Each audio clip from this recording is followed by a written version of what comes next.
Welcome in, everybody, and welcome to the new show, the Go Bills podcast. I'm here with two of my friends, Sean from the Red, White, and Bills, and Tony from the Bills Bouncer. Sean, tell everybody a little bit about yourself. Well, for those of you that haven't checked us out yet, my name's Sean Kula at Red, White, and Bills. We just hit 200 subscribers, so thank everybody for that, and I appreciate all that, all the love and support. I also couldn't do it without my two friends here. We do a lot of stuff together. Sorry it's been a bit. We've all been busy. Like, one of us is either not being able to do it, and then the other one can, and the other one can't. So we're just happy we can finally get together with you guys again.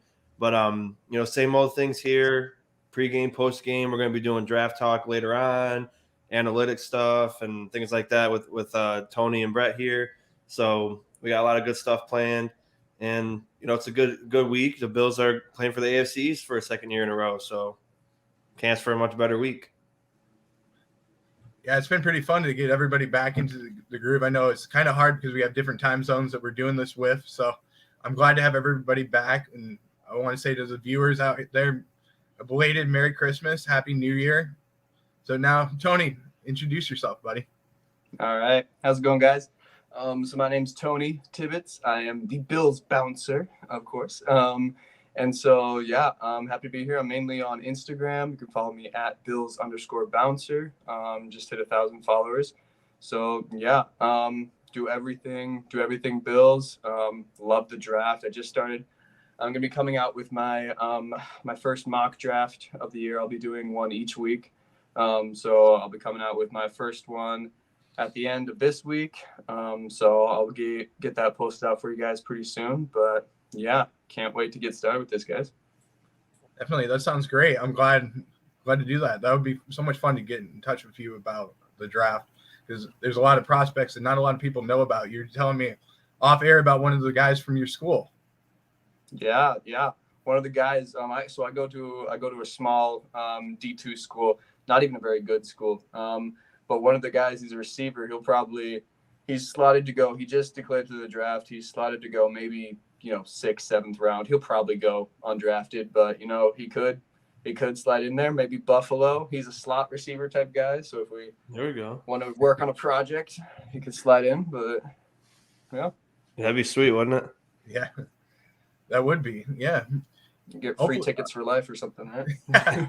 Yeah, I wish him all the best. I mean, I know it's a tough process to go through, but I wish him all the best. Hopefully he stays safe throughout the process and he can embrace it and enjoy it. That's right. Let's get started with let's talk about the game last week. We finally got back into the playoffs. It took a little longer than we expected, but we're back in the playoffs. So this is the fourth time in the McDermott era, fourth time in 5 years that we're back in the playoffs. That's a good thing. We can start with that. So how do you guys feel about that, first of all?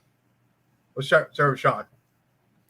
Oh, man, us three were young, man, so we didn't really get to live the glory days in the 90s and stuff. So to go 17 years without sniffing the playoffs, and then 4 out of the last 5 years with this regime, the coaching staff, the GM, we got our quarterback, we got our franchise wide receiver, we got our left tackle.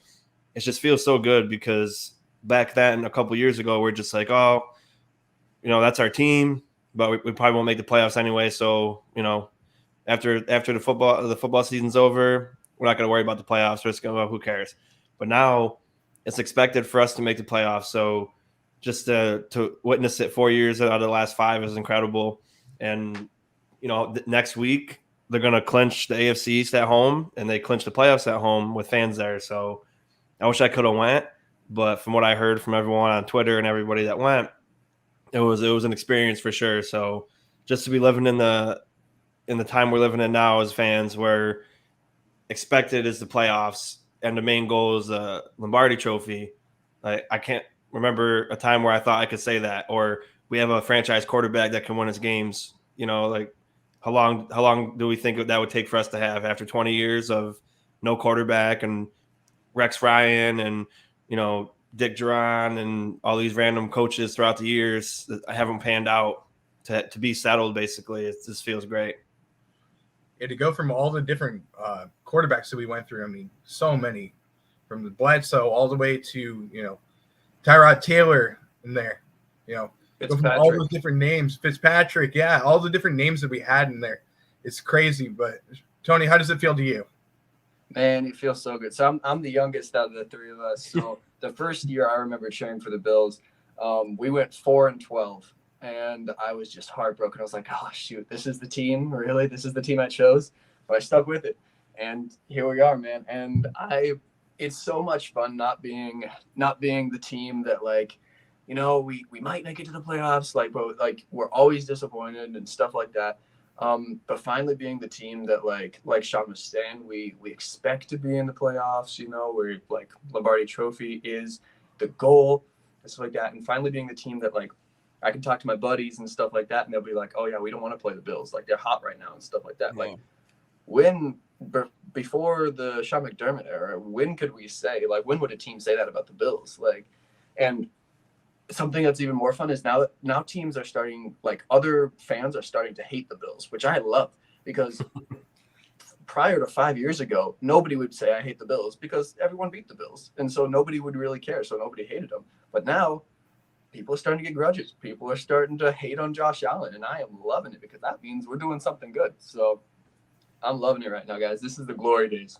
Yep, that's right. Yeah, it feels great to have, to be able to say that our city, after all the years that we went through, we talked about that, the 17 years, we stuck with the team. We kept with them, the terrible years, the Rex Ryan years, the 2 years that we had him, all the years of the 4-12s, the 5-11s, to go through all those years. And after 17 years, finally being able to taste the playoffs for the first time in our lifetime, it felt good. And then finally say, okay, now we're consistently making the playoffs. We're becoming, a playoff caliber team, like Sean McDermott said, to now changing it to the championship caliber team that we can be. And to be so close to being able to be in the Super Bowl, that feels good to me. And that's where we belong. That's where Buffalo should be. Because a blue collar team like that, to have that fan base behind you, it feels so good. Absolutely. And think about it, boys. Last year was the first playoff win in our lifetime, 25 years, the first playoff win. So, like, that was, like, even though we didn't make it to the Super Bowl last year, just as heartbreaking as it was to lose in the AFC Championship game, we saw 2 playoff wins where we didn't see one for our whole life. So that alone last year was incredible to go on that run and be so close that we know we're right there. I still think, we talked about this before, we have a better team than we do last year, even though the record doesn't say it. So, I'm very confident in the playoffs. Like, but it's just a weird thought to think, like, it took 25 years to get a playoff win, 17 years to make the playoffs. So it's just awesome to be in this position now. Yeah, it feels really good. I'm so glad. So let's jump into last week. We'll talk about that. Let's begin. Surprising thing to start off with. The run game. Let's start with the run game. Devin Singletary dominated against the Atlanta Falcons in the 25-19 win. 29, yeah. 29. 29. I'm sorry. I got it wrong. I apologize. No, you're good. 29-15. I'm looking at other stats as well. Sorry. 29-15. I apologize. So 29-15 win, getting over 100 yards, 2 touchdowns. Tony, we'll start with you. How did that feel for you? Oh my gosh, reminded me of LaShawn McCoy a little bit, right?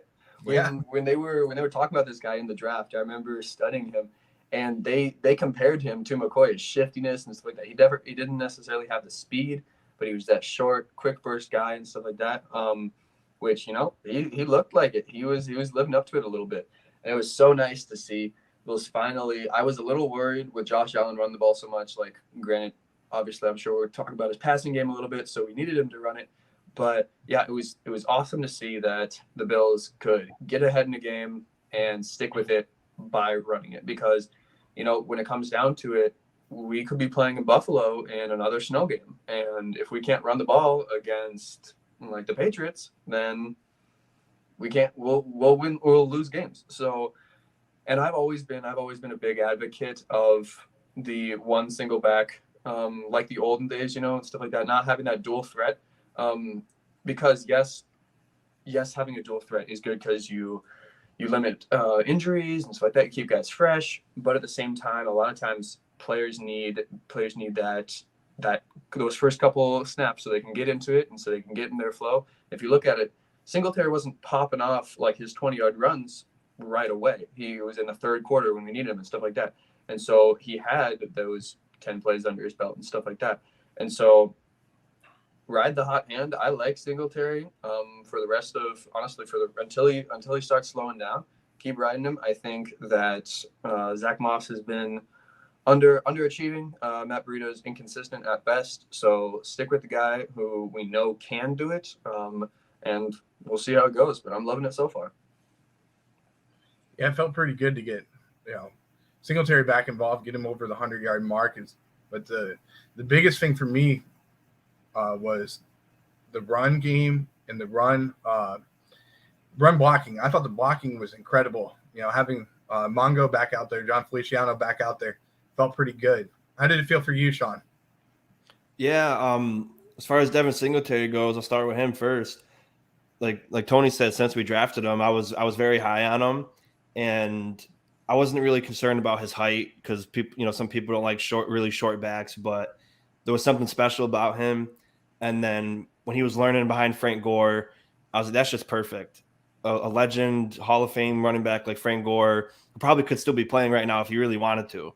Just to learn from him, you can see a little bit of Frank Gore in him too, just like you can see Shady.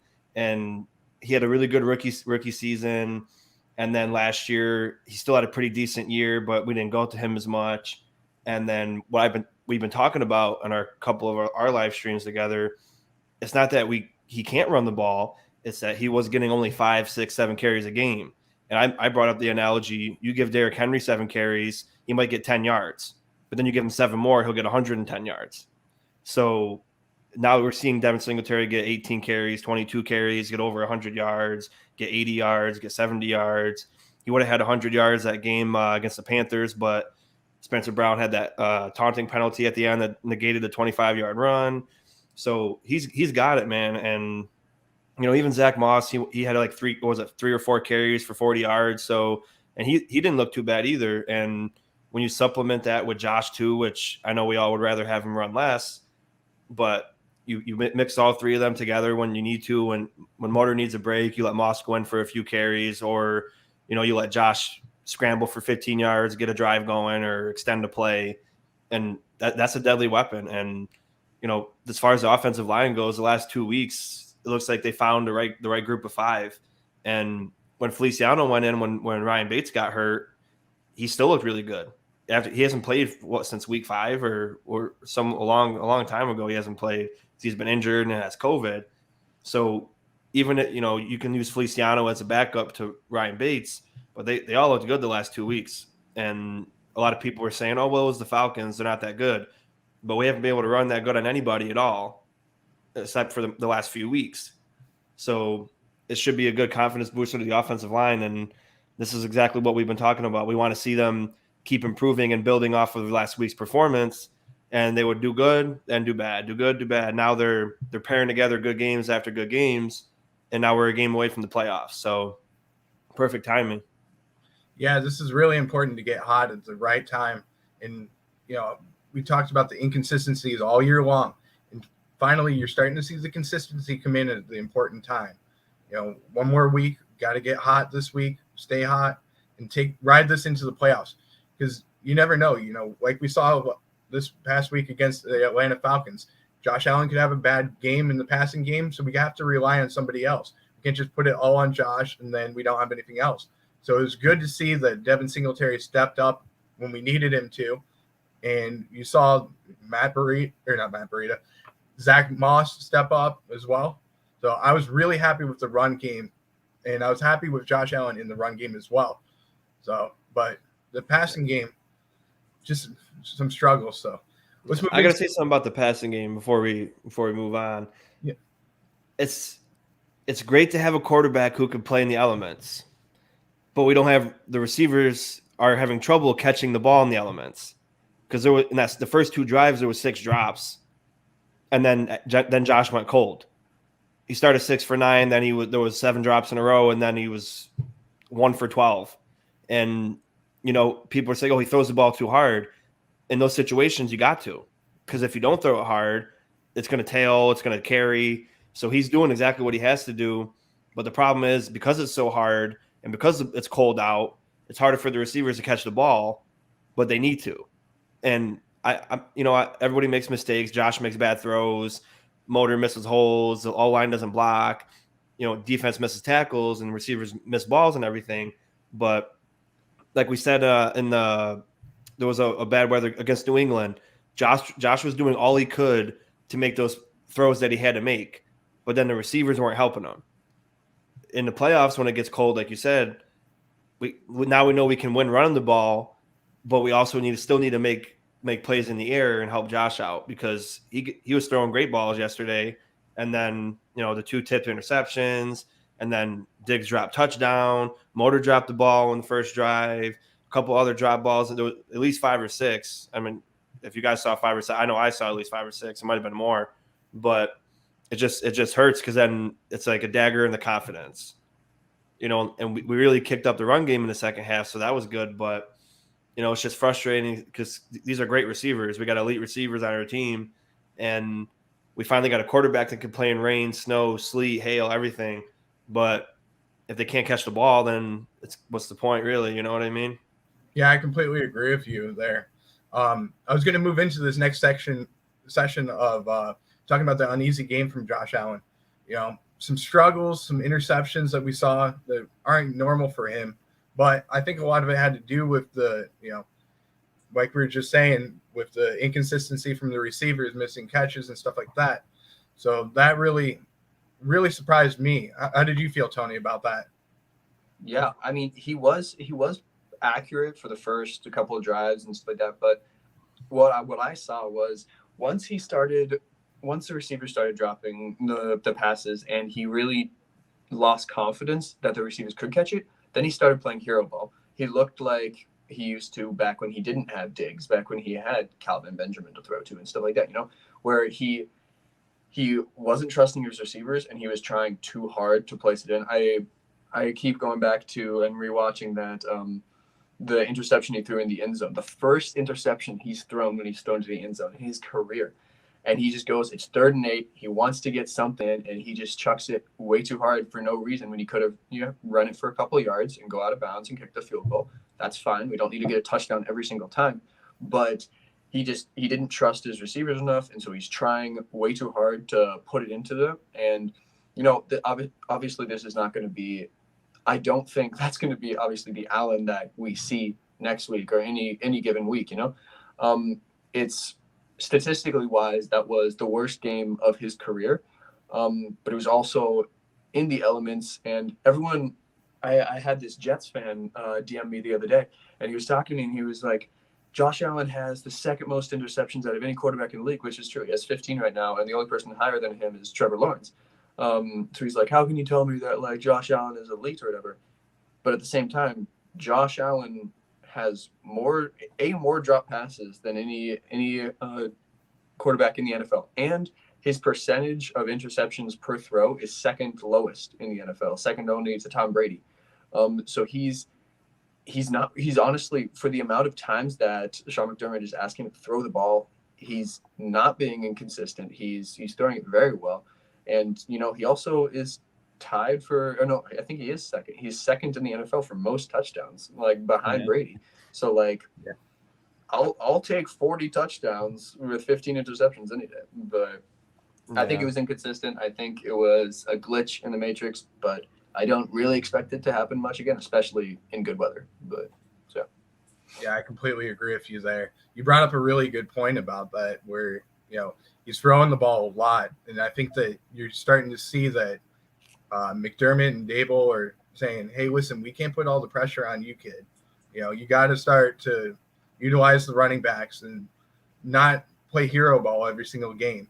I think that's really important for Josh to just say, listen, I understand the pressure is on me to perform every single week. The 75,000 fans that are out there screaming my name want me to do so well, but I can struggle.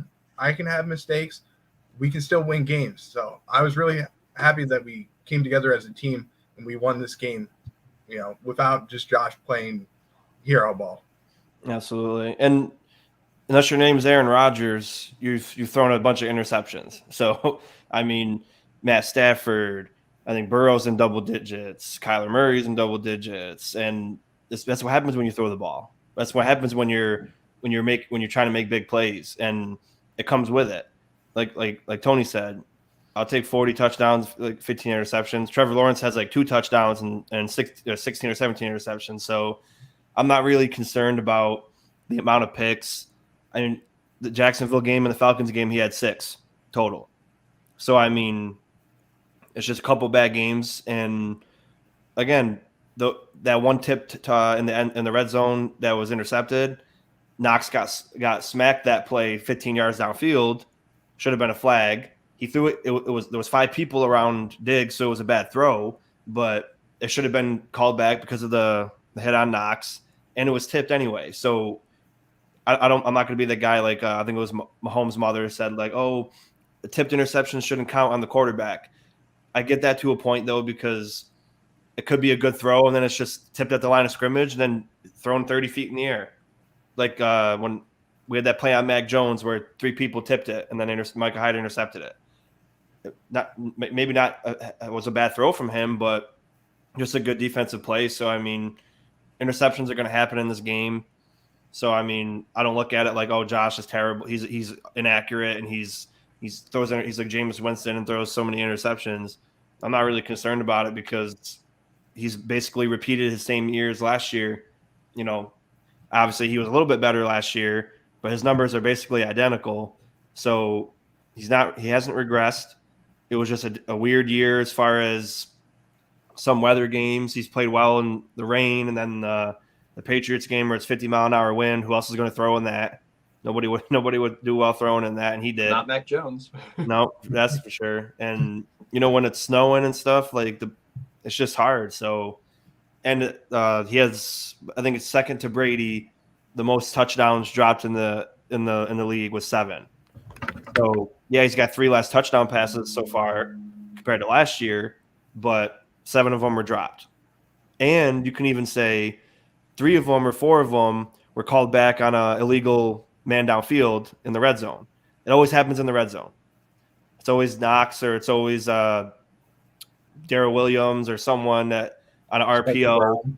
But then it's hard because you don't know what they're going to do. You don't know if he's going to pass or run it. So, but it always happens in the red zone. So it's just frustrating. But he's had a lot of touchdowns called back. He's got a lot of drop touchdowns. So I think he's still been an MVP quarterback to us. Obviously, he's not going to win it this year, but he's exactly what we wanted out of a quarterback for the last 2 decades. So, one thing I would say about the Falcons game was that I wanted to see him check it down to Dawson Knox and to the running backs a little more, like he did in the Patriots game, because the running backs had 0 receptions and Dawson Knox had 0 receptions. And so it seemed like he was saying, he was trying to push it downfield. He was trying to be that MVP, like, okay, let's go get 300 yards in the snow and like have everybody talking about it and stuff like that, But like, be smart, be patient, like check downs, look for easy options, and just like let's go win games, But so yeah, that's just something I wanted to see a little bit more from him. But obviously he's done well in the past with it. But, yeah, I agree with that. And one thing that bothered me was we were up 14-2 in the red zone, and I thought Dayball tried to get a little bit too cute with trust me, I love when Dawkins goes out for a pass and scores a touchdown. He's done it twice already. I love it. But I don't think this was the game for it.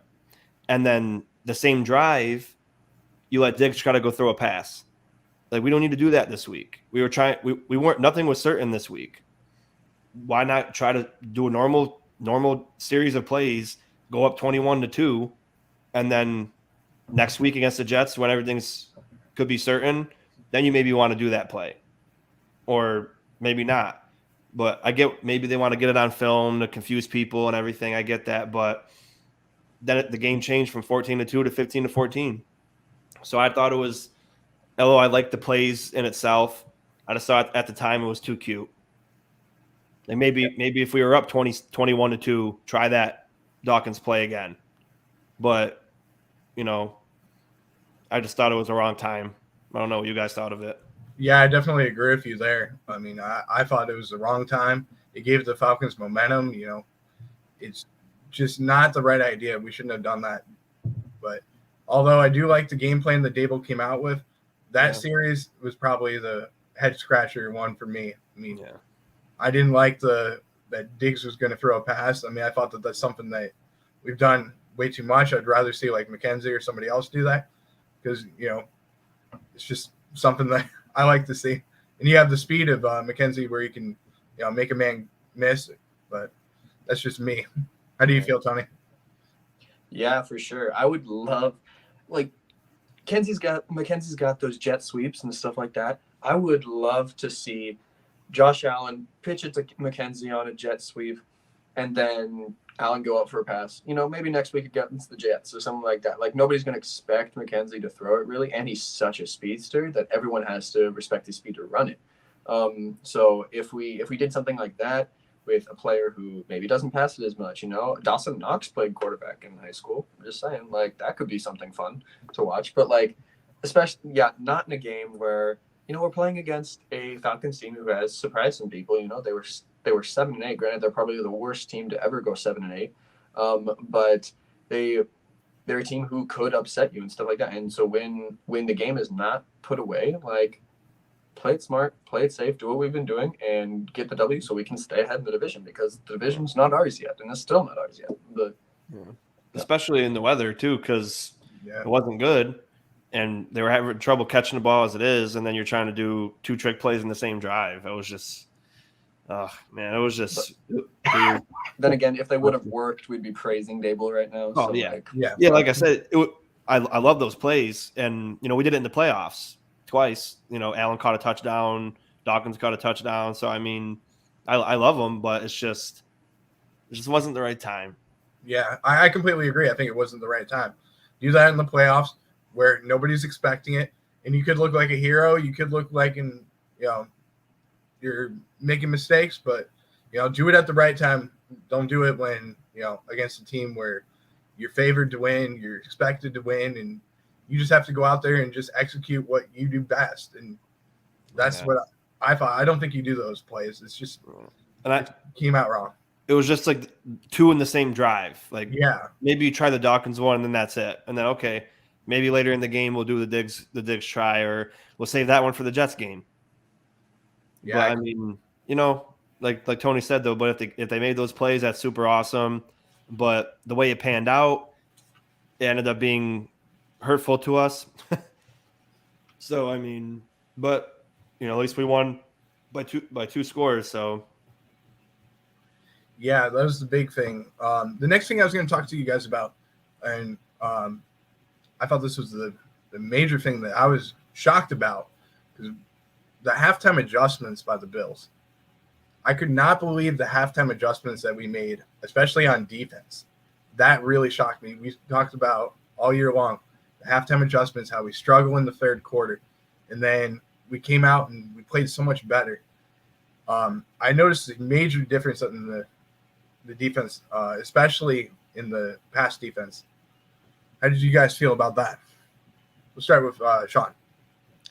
Oh, it's always good to see, because in the first half it could go really well, and then you don't make adjustments and then you lose, or it could go really bad in a situation like us, and then you get coached up, and then the defense came out and they didn't let up a point.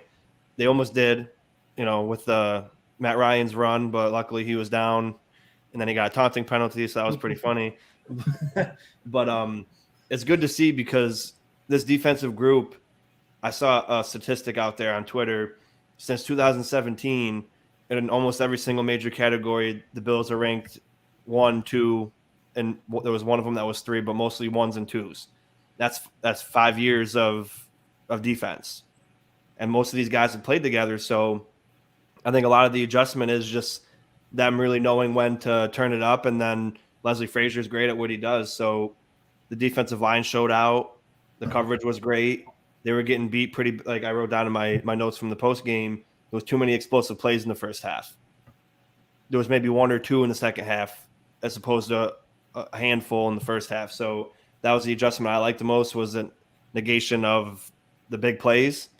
the Kyle Pitts 60-yard catch, Cordell Patterson making a couple big plays. Mike Davis had some huge holes that he took for a big chunk of yardage. And I was like, oh, we're down right now. If they don't change this, it's going to be a rough second half. And we didn't see much of it in the second half. So that was my big adjustment. Yeah, I love the adjustments that they made, especially in the run game. I noticed that we were playing a little more aggressive and trying to get into the backfield and make some plays. I really loved the inside pressure that we were getting in the run game. That really made a difference, especially in the passing game as well. It made a difference. So how did you feel, Sean? Or I'm sorry, Tony. Oh yeah, I love to see that our Bills defense without our star corner in Tre'Davious White could shut down a team when they need to pass the ball. In the first half, we saw Dane Jackson get beat deep by Kyle Pitts. We kind of, it helped us out quite a bit that Pitts got hurt in the second half. But it was nice to see a team who we know they're going to run the ball. We know they're down by multiple scores against a team who is who is far superior to them.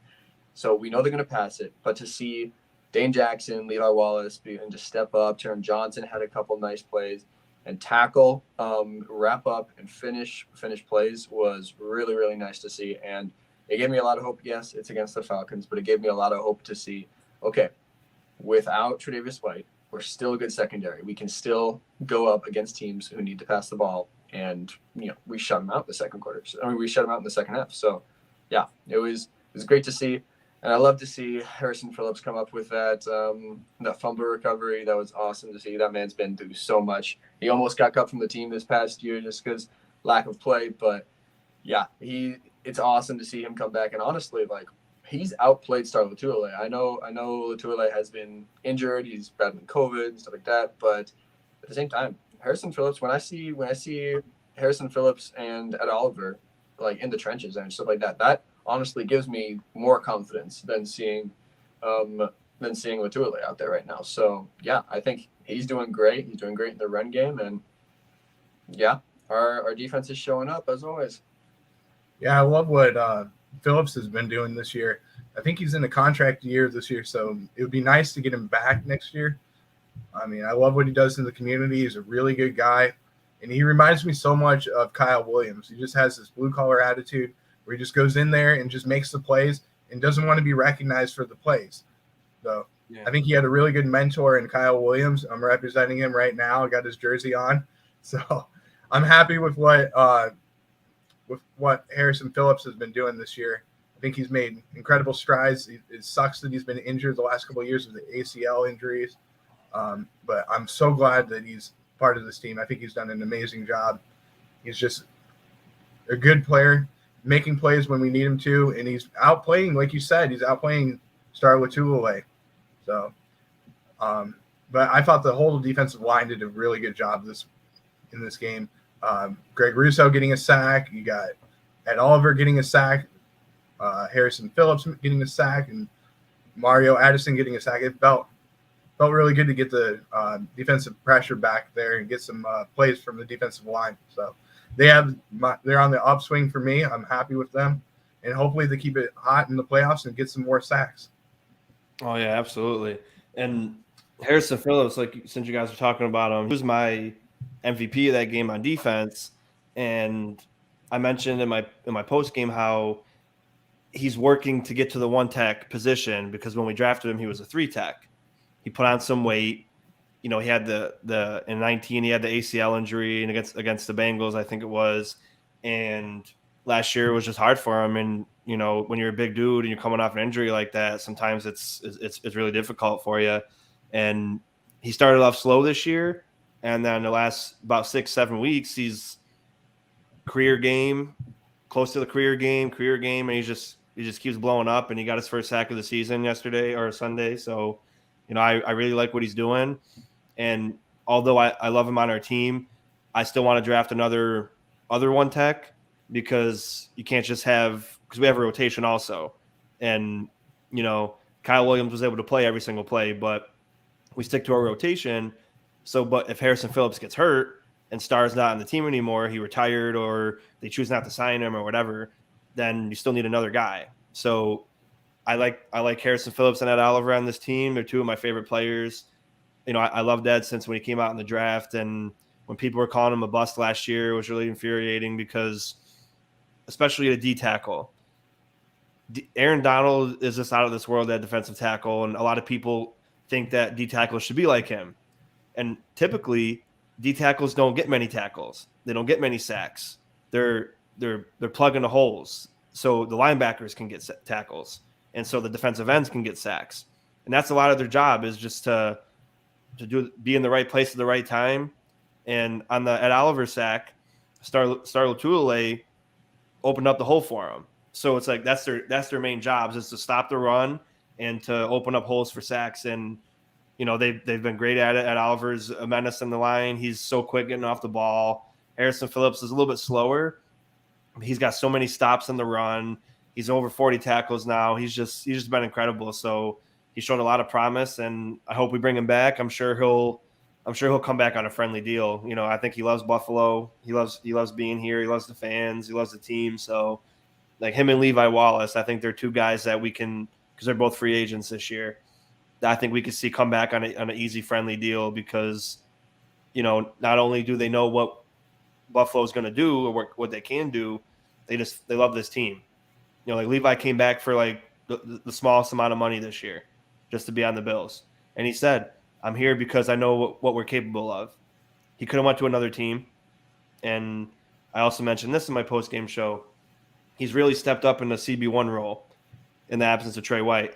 He's not scared. He's playing physical and tough, and he hasn't looked bad at all. He's looked great all season, and even more so now. He's really stepped up. So those are two guys, Levi Wallace and Harrison Phillips, that I think we definitely need to bring back. So that's just my thought on them. Yeah, I would agree with you there. I thought that Harrison Phillips, you haven't really noticed this a lot, but he's been getting double teamed almost every single play. He's making the plays for other people.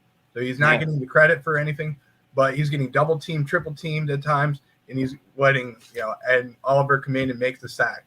So that's one thing that I will say about him, and I hope he does come back.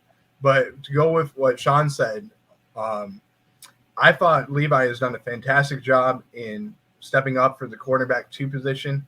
He has been making the plays. He's also, I have to give a little credit to somebody else that he's behind the scenes right now. Tre'Davious White is really helping out this team. Even though he's injured, he's really getting the guys involved, getting them ready for film study, telling them what they need to do.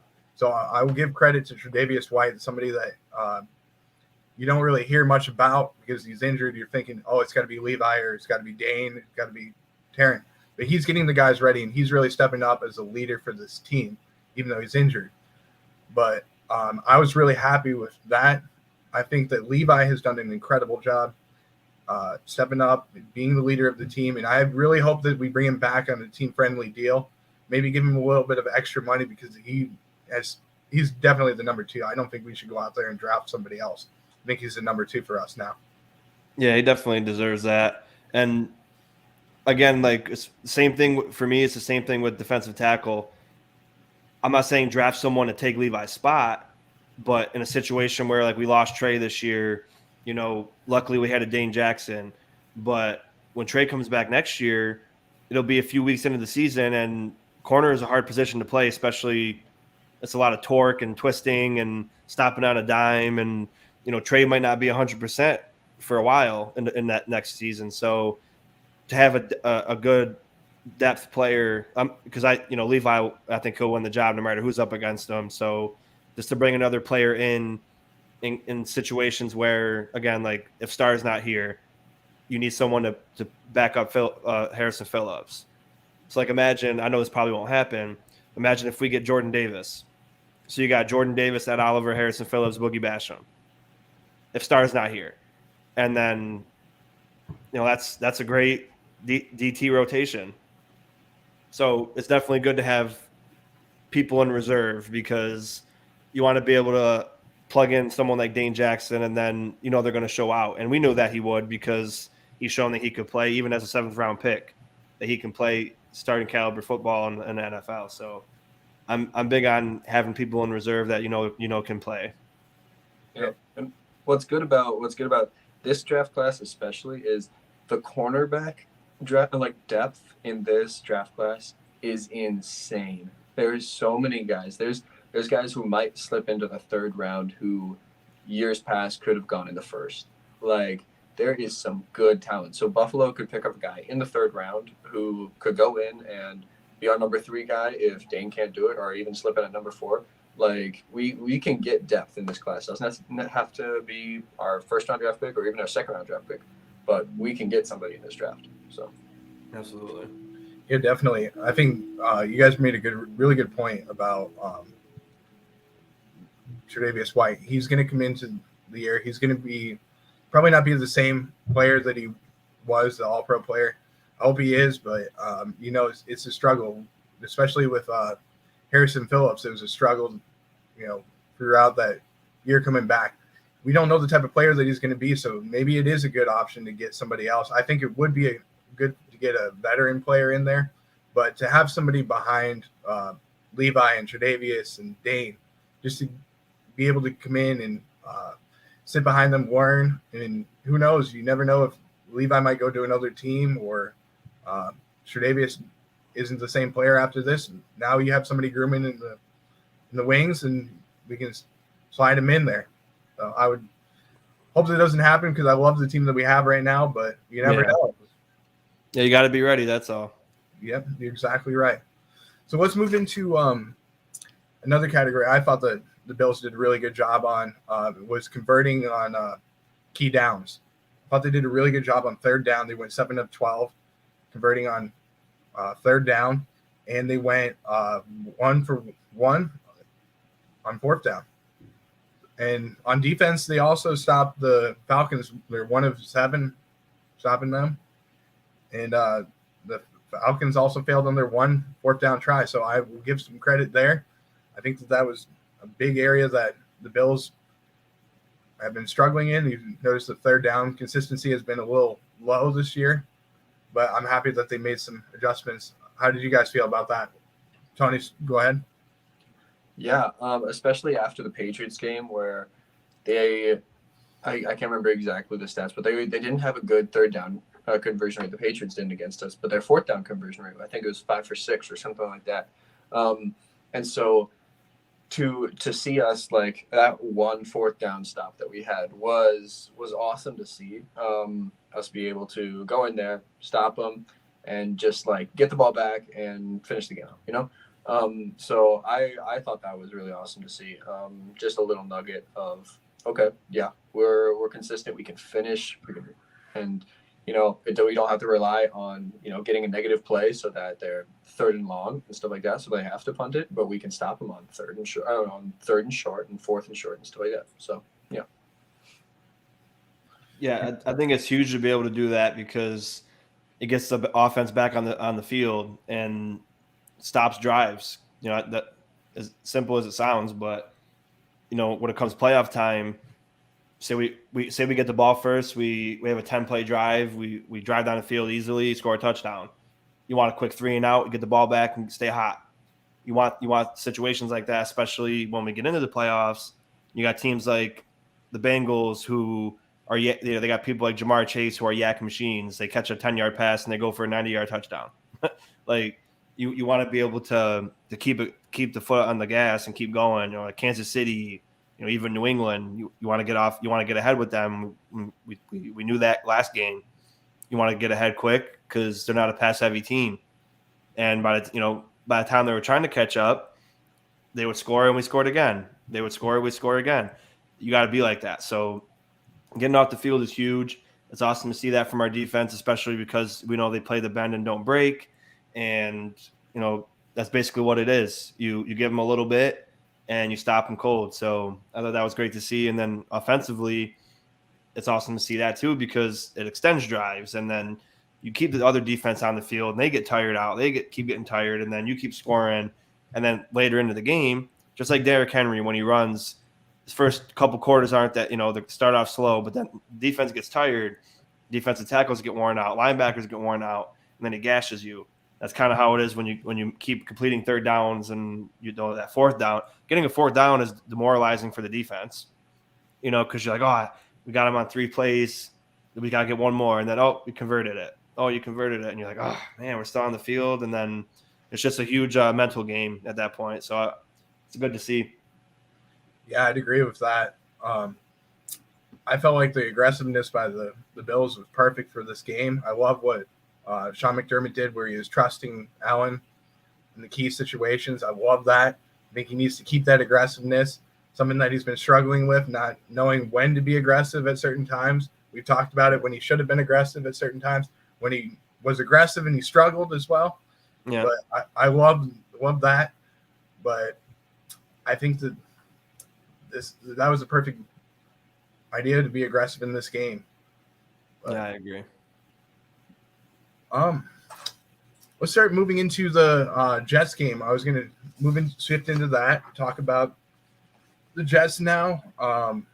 Start off with the injury reports by both teams. We'll start with the Jets. They have a few more injuries than the Bills. Number one, they have Michael Carter, who did not practice today with a concussion. Sheldon Rankins did not practice with a knee injury. On the offensive line front, Greg Van Roten missed practice with an illness. And then 2 players that were injured. It was wide receiver Jamison Crowder with a calf injury, and safety Ashton Davis missed practice with a back injury. For the Bills, we had 3 players that did not practice: Emmanuel Sanders with a knee, F.A. Obata with an ankle injury, Deion Dawkins had a personal day. Not really sure what that was all about, but had a personal day. And then limited, which is a little surprising for me, was Ryan Bates and Ed Oliver with the ankle injury. So let's move into the actual Jets game. We'll talk about their almost win over the Tampa Bay Bucks. Should have been a win. A couple of missed plays that they shouldn't have had were the 4th down conversion. That they shouldn't have ran that play. But let's talk about Zach Wilson. Man, he's been stepping up. I mean, this kid is just stepped up this game. Had an incredible game. Tony, how did you feel about that? Yeah, I think what's really helped him is the Jets' running game has gone off the last couple of weeks. I think his Michael Carter has like 7.5 yards per carry in the past 3 weeks combined or something like that. And he has been going off, and I think that has really helped their offense be able to get on schedule, and defenses, they have to stack the box a little more. It gives Zach Wilson a little more time. But, man, I cannot wait. I absolutely cannot wait. Back when we drafted Greg Rousseau, I was so excited when Zach Wilson got into our division because I cannot wait. All I want to see is him just get popped by one of our young defensive ends. That's all I want to see. And so I cannot wait for this game. Yes, he's played better, but he's also been asked to do a lot less. And when the Bills are the number 1 pressure rated team, or like generating the most pressures on QBs in the NFL right now. And Zach Wilson is also the worst quarterback in the NFL when pressured as well. So he's completing 42% of his passes when pressured. So, and that's by I think 7% the lowest in the NFL. So if we can get the pressure, send the blitz, as long as we can tackle and wrap up in the running game, I don't see how the Bills can lose this one. Yeah, I agree there. I mean, I think that Zach Wilson, especially as you've seen the season go on, his consistency level has been improving week after week after week. I really like what he's doing. He's fitting the ball into tight areas. But we've also seen where the the Jets are not making him do too many plays. You're kind of limiting him, seeing what he can do with the strengths of him. I think Michael LaFleur is doing a good job of that. But the run game has been really good for the Jets. They have some really good talent. I like the way that they're coming along. Even though I'm a Bills fan, I like the way that they're coming along. I think it's going to be they're going to be a tough team coming up, but I just think that they're a little outmatched right now. But they have the Bills have the hand. They're going to Zach Wilson's going to go up against the number one passing defense in the NFL. They're allowing the fewest yards per play, which with Tre'Davious White out is an incredible stat. I think this team is just going to overmatch them, and it's going to be a little struggle. How do you feel, Sean? Yeah, and I was saying this earlier to a couple of my Jets friends. They drafted really well last year. They even drafted decent the year before. They got good free agents last year. One more year of good draft and one more year of good free agents under this coaching staff. In a couple of years, they could be this could be one of the toughest divisions in football, because Miami, they shouldn't have been 1-7. They showed that they won 7 games in a row, no matter who they played. I'm a guy that says it's a week-to-week league. These are all the best players in the world, so there's no bad team, there's no bad player. They're all good. So, they won 7 games in a row. But I mean, even look at the Jets O-line. They drafted Becton. He's 6'8", like 400 pounds. This dude's a monster. Then you got Elijah Vera Tucker, and then you draft a couple good linemen next year. They got probably a solid offensive line. I know Becton's been hurt and on and off, but I know Elijah Vera Tucker's been solid this year. They got Elijah Moore. They got Michael Carter. They got Denzel Mims, who was supposed to be a great player but hasn't gotten a lot of opportunity. You got Corey Davis. He's been hurt. You got our man Tyler Kroft. So they got to get a new tight end, another tight end to add in there. But Wilson's going to be fine. I mean, he's shown that he can throw the ball. He's shown that he can run the ball. But, again, he's inconsistent and, has trouble under pressure. But that's also could be part of not having a great right side of your offensive line. And Becton's been hurt since the beginning of the year, I think. And I mean, is he available, or is he done for the year? Is he on IR? I don't know if it says in the injury report or not. But I didn't see him on the injury report, so I'm not sure if he's going to be playing or not. Yeah, but I mean, like the Jets, they're playing good football as of right now. So yeah, they're 4-12, but the last couple of weeks they played good football. And if you can go toe to toe with the defending Super Bowl champs, yeah, they didn't have Godwin, but they still had Fournette. They still had Mike Evans. Antonio Brown obviously had the situation with him. But that's the team that won a Super Bowl last year, the same exact team, because they didn't lose anybody. So it's the same exact team that won the Super Bowl last year, and they almost lost because the Jets played great football. It took a Brady. The Jets have 2 draft picks that will probably be in the top 10 this next year as well. Oh, yeah, they will for sure, yeah. So they can like I said, drafting's huge. GM is huge, and if you can draft good for a couple of years and a couple, because I mentioned this to somebody the other day. They're talking about how some of our draft picks just aren't as good as they're supposed to be, but out of 7 draft picks, if you can get 1 or 2 that are solid players, that's a win. They're not. That's the thing about drafting. That if you could look at the crystal ball, Josh Allen would have been the first round pick. I mean, the first overall pick, but you can't see that. If you could see the future, DK Metcalf would have been picked way sooner than he did. If you could look at the crystal ball, Tom Brady would have been a first overall pick. But that's the problem with drafting. You never know. It's all gambling. Brandon Beane made a gamble getting Josh Allen the 7th overall pick because the little experience, the mechanical issues, nobody knew what he was going to turn into. But Brandon Beane said, "This is my first huge pick. This can make or break my career as a GM. I'm going to go with it because I see great potential in him." Now he's top 3 quarterback in the league. So a lot of it is taking that gamble, or because we're really good at drafting late rounds, like 4 and up. We had a lot of people get taken off our practice squad from 7th and the 6th round. Dane Jackson's a 7th rounder. Gabe Davis was a 4th rounder. And I think, was it Tommy Doyle or Spencer Brown that was a 4th rounder? One of the two, I think. But Tommy Doyle's even being used now in the heavy packages. So drafting's huge. But for the Jets, you're going to have probably 2 picks in the top 10. And right now they're playing good football. I like Robert Saleh.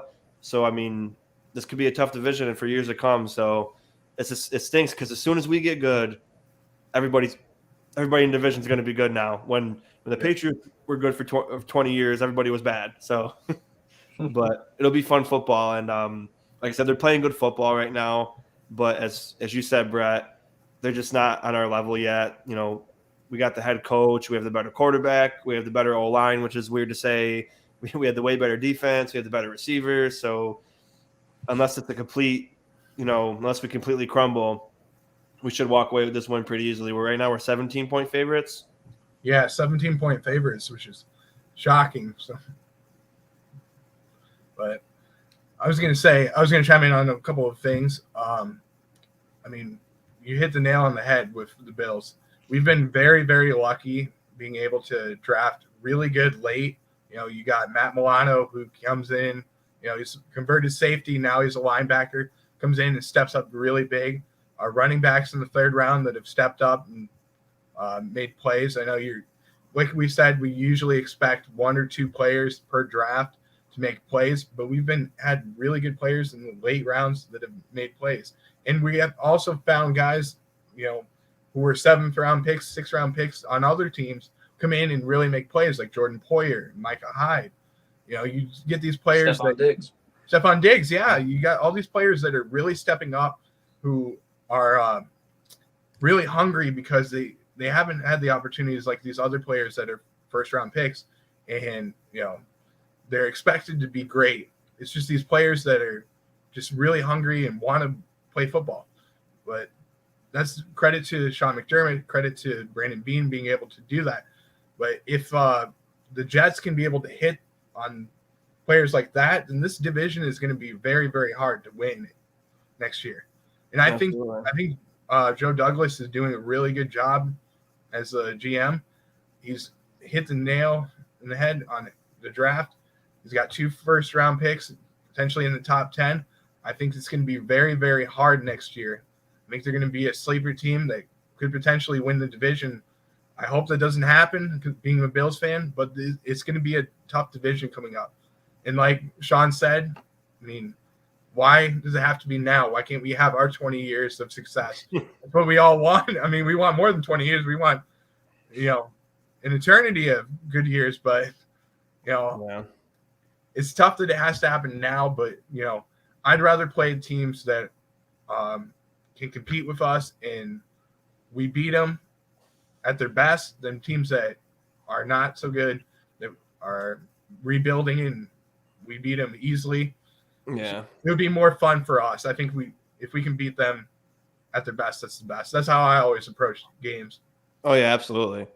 And speaking of the draft, just like thinking about this last one we did, 3 of our late round draft picks got picked up off our practice squad. Wild Goose and Jack Anderson. Yep. And then there was another one. It was like a 5th, 6th, and a 7th all got picked up. So it's like we only got 4 of our picks or 5 of our picks, and basically all of them are being used. The first 4 picks that we had are all being used. But off topic here, we'll go back to the Jets, but Boogie Basham he should be playing. Like we talk about people making plays. Every time he goes out there, he makes plays. The last game he played, he had 5 tackles and a sack.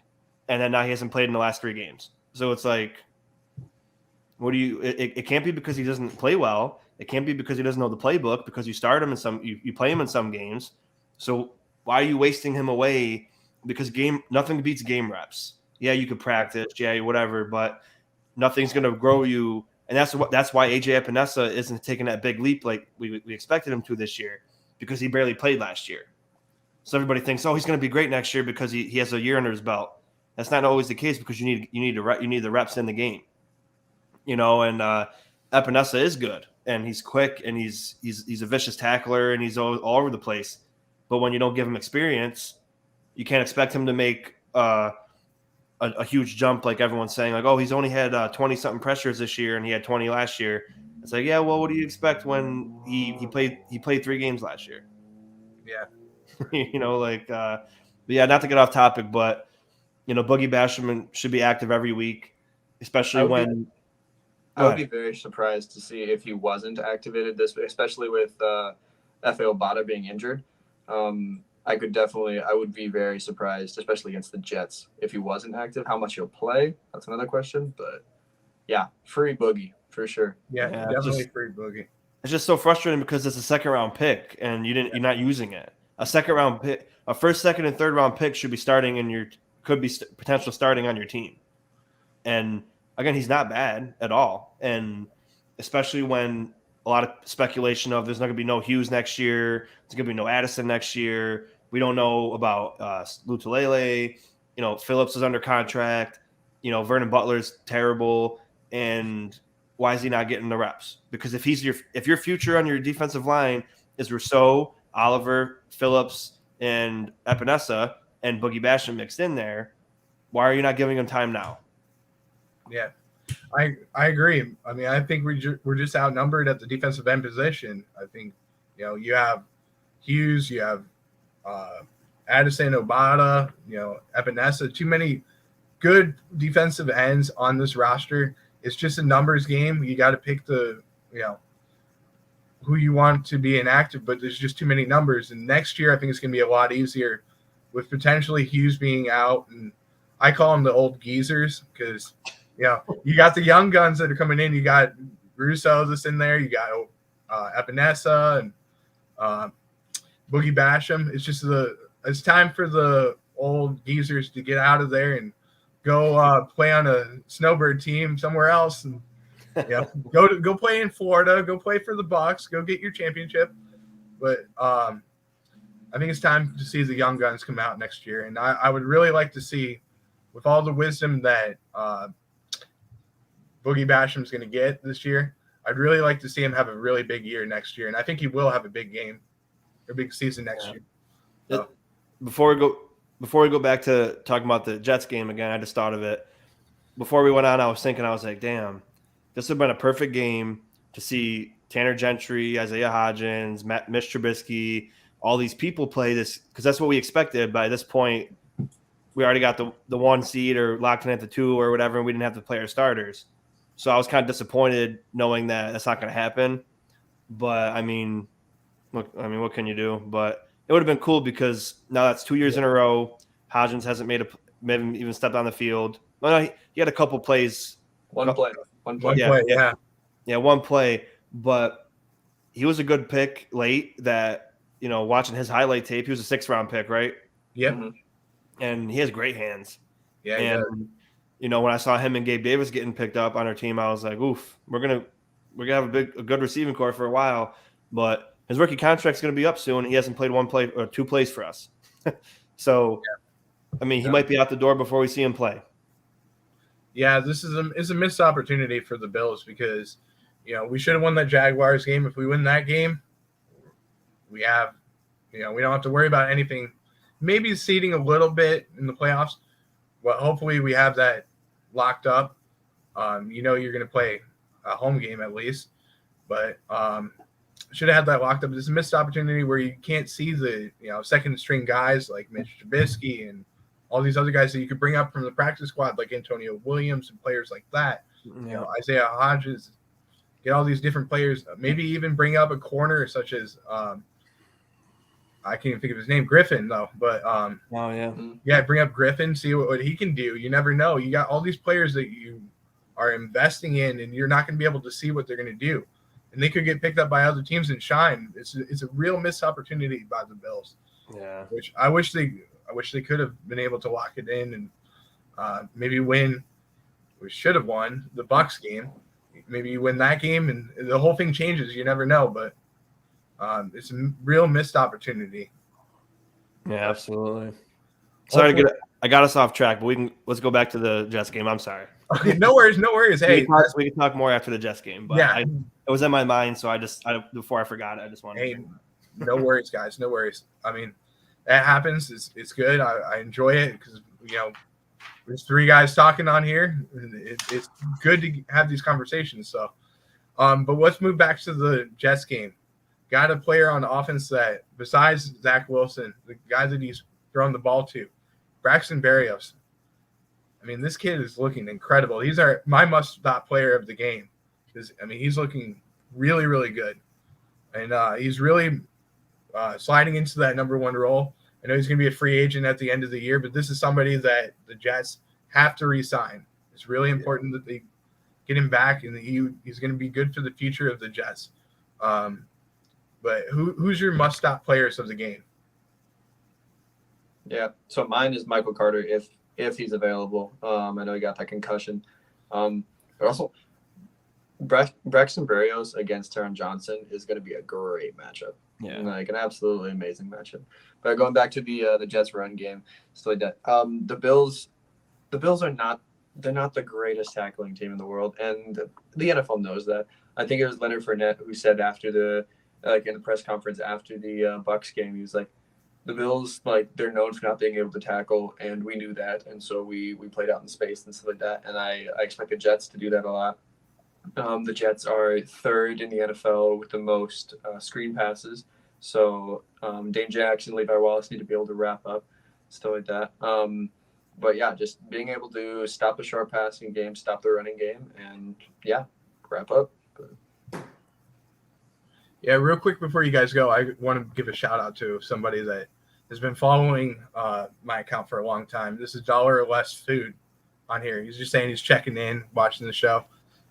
He's given us a lot of props throughout the year, saying that we're doing a really good job. So I want to give a shout out to $1 or Less Food. Thank you so much for watching. Appreciate you, man. Thank you. Yeah. Mm-hmm. Yeah. So go ahead. Go ahead. For me, I don't know if I know Elijah Moore's been banged up, and I don't know what if he's on the COVID list or something. I saw something he might not be playing this week. Don't know if it's true, but Elijah Moore is a guy for me who's really come out and played well this year. But again, another guy I had because of uncertainty, I didn't choose him for mine, but I also had Braxton Barrios because he's got the speed element, he's got good hands, he can do he can run and he can catch. He's got 46 catches, 431 yards, 2 touchdowns, 5 carries for 40 yards and 2 touchdowns also. And he was the first player in Jets, I think it was in Jets history, to get a receiving and a rushing touchdown in a game, last game against the Bucks. And he's a real good safety blanket. He's like a Cole Beasley to Josh Allen. For a young quarterback like Zach Wilson, a player like Braxton Barrios is great to have. And then, like you mentioned, they run a lot of screens. That protects the young quarterback, and it's easy completions. And then when you got quick guys like him or like Michael Carter or Elijah Moore that can run screens, it's hard to defend. And it doesn't matter how good at tackling you are, screens are hard to get sometimes, are hard to stop sometimes. Because basically you got 4 300-pound men running at you, and you're running behind them all, and you got receivers blocking. So if everything goes perfectly, that's a huge gain. If one person disrupts it, or if it's a bad throw or whatever, then it's easier to stop. But it's going to be stopping screen passes is going to be a tall order, and like I always mention, arm tackling is not going to work. You got to wrap up and finish it. And I saw a funny stat. It was like Jonathan Taylor has 1,700 rushing yards, and then Jonathan Taylor, after contact, has 1,200 rushing yards.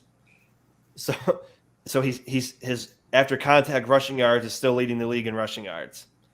So wrapping up is huge, and that just speaks volumes that if you don't wrap someone up, they're going to take you for a ride, and that's what Fournette does. And who was it? There was another guy we played a couple weeks ago. I can't remember. It was I don't remember his name, but he was averaging like 4. It was Cordell Patterson. Yep. He averaged like almost 4 yards after contact. So I was like, oh, you got to really wrap this dude up, and it's a huge part of the game. And a little guy like Braxton Barrios, if you don't wrap him up, he's gonna squeeze out of you and then take you for a big gain. So, and I got a guy in defense. If you guys want to talk about a defensive player, I don't know. Yeah, go ahead. Mine's Quinnen Williams. He was drafted at Oliver's class. They were the 2 best D tackles in the draft. 7 sacks, 35 tackles, 31 pressures. He had a couple. I think it was 2 years ago. He had a slow year, maybe last year, but he's really coming into his own, and he's a solid D tackle. And he's gonna, whoever's playing guard, he's gonna have his work cut out for him because he's a big, strong guy, and he always wreaks havoc. So he can really mess up some plays. He's my guy. Yeah, who do you have, Tony?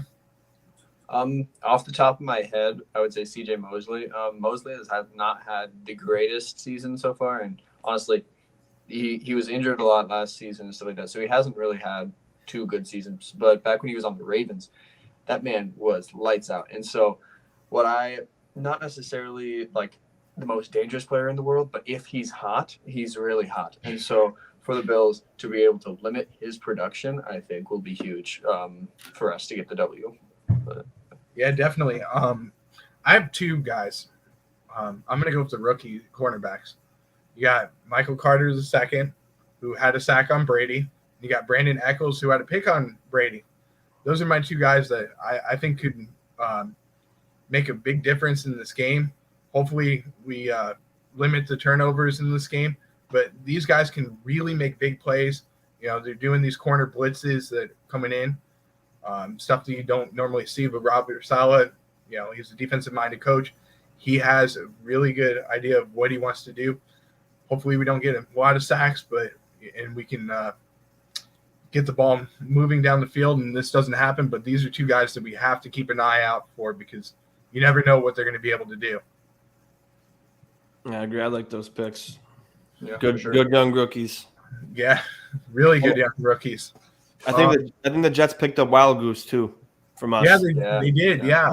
But you never know. He might be active, so he knows Josh Allen. He's been practicing against him. You never know. He could be activated up there, and I would pray that doesn't happen. I wish him all the best against other teams besides the Bills, but I hope that doesn't happen this week. So yeah, I think he's going to be a good player in this league, but I hope he has success against any other team but the Bills.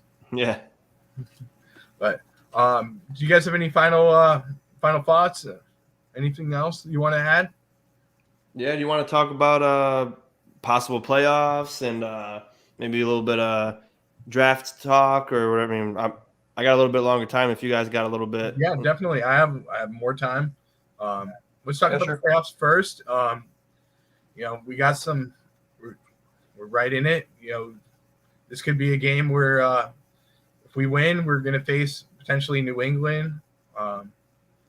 That's the most obvious choice that we're going to have. It could be a 4 versus 5 matchup with New England coming to Buffalo, which I wouldn't really want. Obviously, I want to be higher in there. Not playing the Patriots for the third time, but I think this is the most obvious one. But where do you guys feel about it? You want to go, Tony? We'll go Sure. Tony. Yeah. So yeah, I think I saw a stat on Instagram the other day that said let's see if I can remember it. 31% chance we play New England. This was on Sunday though. 31% chance we play New England first round, 29% chance we play Indianapolis, and then 27% chance we play Oakland. And so obviously I think we'd all be in agreement we want to play Oakland or LA over them. Honestly, I'd take any passing team over Indianapolis. Indianapolis is the most scary in the world. So as long as we stay away from them, stay away from Jonathan Taylor, let the Chiefs beat up on him or something like that, then I'm totally fine. Obviously, playing Bill Belichick 3 times in a season is not fun, especially they beat us last time we were at home. And especially, so New England played off of Josh Allen last time. They dared him to play the hero ball. They didn't expect him to be patient, and he checked it down. That didn't work. So mark my words, if we play New England in the first round of playoffs, I'm predicting the Patriots to blitz the heck out of Josh Allen, which, he is a decent quarterback when blitzed, but also that's when he throws a lot of his picks. That's when he gets a little iffy. His completion percentage goes down quite a bit. So I don't know. It'll be interesting. I would love it to be anybody but Indianapolis and New England, but that's who it's looking like it's going to be. I take New England over Indianapolis, but we're going to have to play hard teams eventually, so might as well get them over with. Yeah, I thought that the Bills did a really good job against New England, really making Mac Jones try and win the game, because it's came down to stopping the run in that game. Mac Jones making the plays, see how he can do it, but put some pressure on him because that's when he struggles. So if we could just, they're going to be, like you said, Tony, they're going to blitz Josh Allen a lot in this game. It's going to come down to a game where we got to eliminate the turnovers, but this might be a game where we have to run the ball. This might be where you see, Devin Singletary taking the pressure off of Josh Allen, and then, they can't really blitz because they have to worry about Singletary popping one off. I think that's what it's going to come down to. But against the Indianapolis Colts, I know that everybody is worried about Jonathan Taylor. I know he's having a really good season, but I think we have the recipe to beat them. I really do. It's not the team that I would want to play, but I really believe that we can limit the runs that Jonathan Taylor has. We had some struggles against him. I know the 4 touchdowns game that wasn't the best, but I really believe that we can eliminate the big holes that he's going to take. And I think, you let Carson Wentz win the game. You have to eliminate the run in that game. Yeah. But how do you feel, Sean? Yeah, but I saw something that was the Bengals aren't going to play their starters this week because they clinched the division already and they clinched the playoffs. So they're going to rest Burrow, they're going to rest all these guys, and they'd rather have the 4 seed because then they'll play the weaker schedule. If they get the 3 seed, they got to play Indianapolis or whoever, and then Tennessee. So, that's a smart move to rest your starters, and if you lose, then you play New England and then the 7th seed and, whoever. So I saw that, but to me, when it comes to playoffs, anything can happen. We saw the Raiders, who are not a great football team, beat the Colts. They stopped Jonathan Taylor. We saw Jonathan Taylor get stopped against another not that great team a couple weeks ago. So as much as he's an MVP to me, he's the MVP in my eyes. I think, like Brett said, if we play them again, we can beat them. It was different. It was we knocked them out of the playoffs last year. They remembered it. We weren't full strength, and we weren't really expecting what they were doing. They came out 2 quick drives, touchdowns, and then we couldn't catch up, and we couldn't stop a nosebleed. So that's a different game. And we were stacking the box when Jonathan Taylor does better when you stack the box. We had like 9 guys in the box at a time. And the reason why it works in Jonathan Taylor's favor is once you get through the box, you got one person to beat, really, and he's going to beat them. So, yeah. But also for me for playoffs is if you beat good teams leading up to the AFC Championship game, like if you beat the Colts and you beat the Titans and you got to play like the Chiefs in the AFC Championship game, that's 2 teams that beat you and 2 really good football teams. And Derrick Henry's back. So if we get the 3 seed, we might be playing Jonathan Taylor and Derrick Henry if we make it that far. So then you go play Mahomes again, and then that's a good test for the Super Bowl if you can make it that far. And we had the team to do it, but yeah, obviously I think the better one, it'd be nice to play the Raiders first round because, just the fact that they're even in is I think it's incredible after all they dealt with this year with like losing your head coach and then one of your players, getting drunk and killing someone in a vehicle. Then you got another rookie get drunk and get a DUI. They're just, I don't know how they're still standing. So, if there's any team you want to play, it's probably them. But, who knows? They might come out hot and they might surprise people. But I think the iron sharpens iron thing for me. Play everyone that you can. If you get stuck with playing a great team, and then you got to play Tennessee at Tennessee, it's just how it happens. And then if you win those games, you get to the AFC Championship game. The confidence that they would have, you got smacked by the Colts this year. You lost the heartbreaker to the Titans. If you beat those 2 teams, you already know you could play an Arrowhead and beat the Chiefs by 20. Yeah. So I think that's a good path too because I think we could beat all these teams. Yeah, I agree. The one game that I think we couldn't have won this year of all the games that we played so far was the Colts game. I think we just got smacked in the face. Weren't expecting what they were doing. It was just a game where we weren't ready for them at that time. But come playoff time, I want to go against the best team.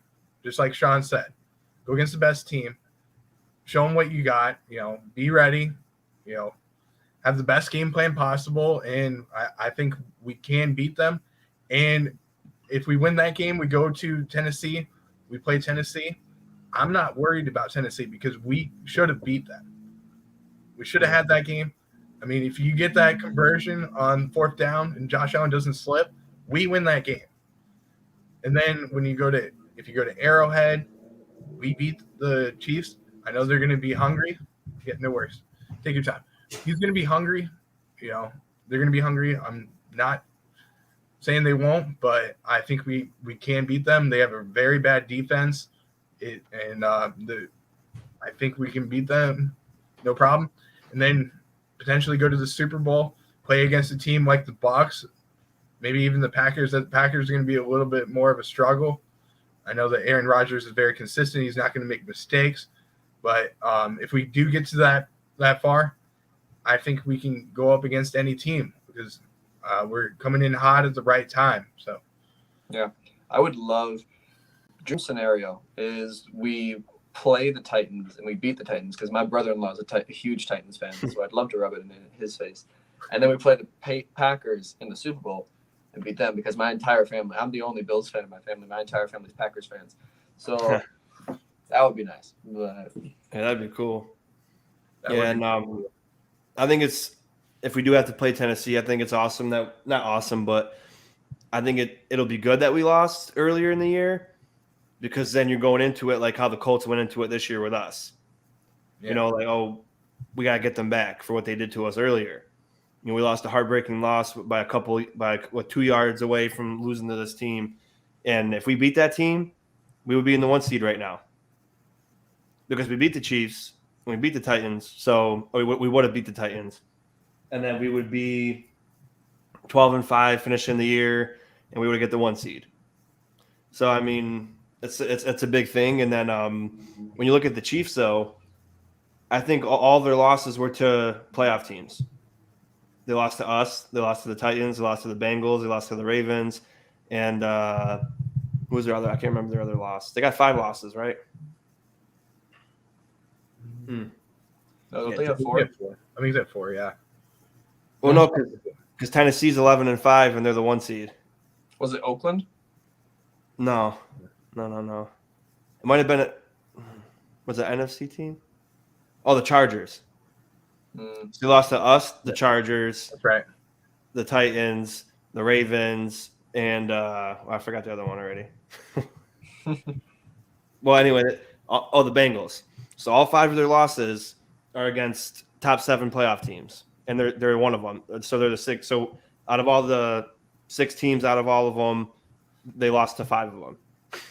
So, I mean, they're a great football team, but when it came to playing against the top teams in the AFC, they lost. Yeah, I'm not too worried about the Titans. I think they could potentially be a one hit in the playoffs. I think it could be a one and done. Whoever they play, doesn't matter. I think if they go toe to toe with potentially the Chargers or even Kansas City, I think they can just easily beat them. I think it's not going to be close. Derrick Henry's going to still be hurt, not going to be the same player. And without the missing a couple of games, you never know where he could be. So I'm not too worried about that.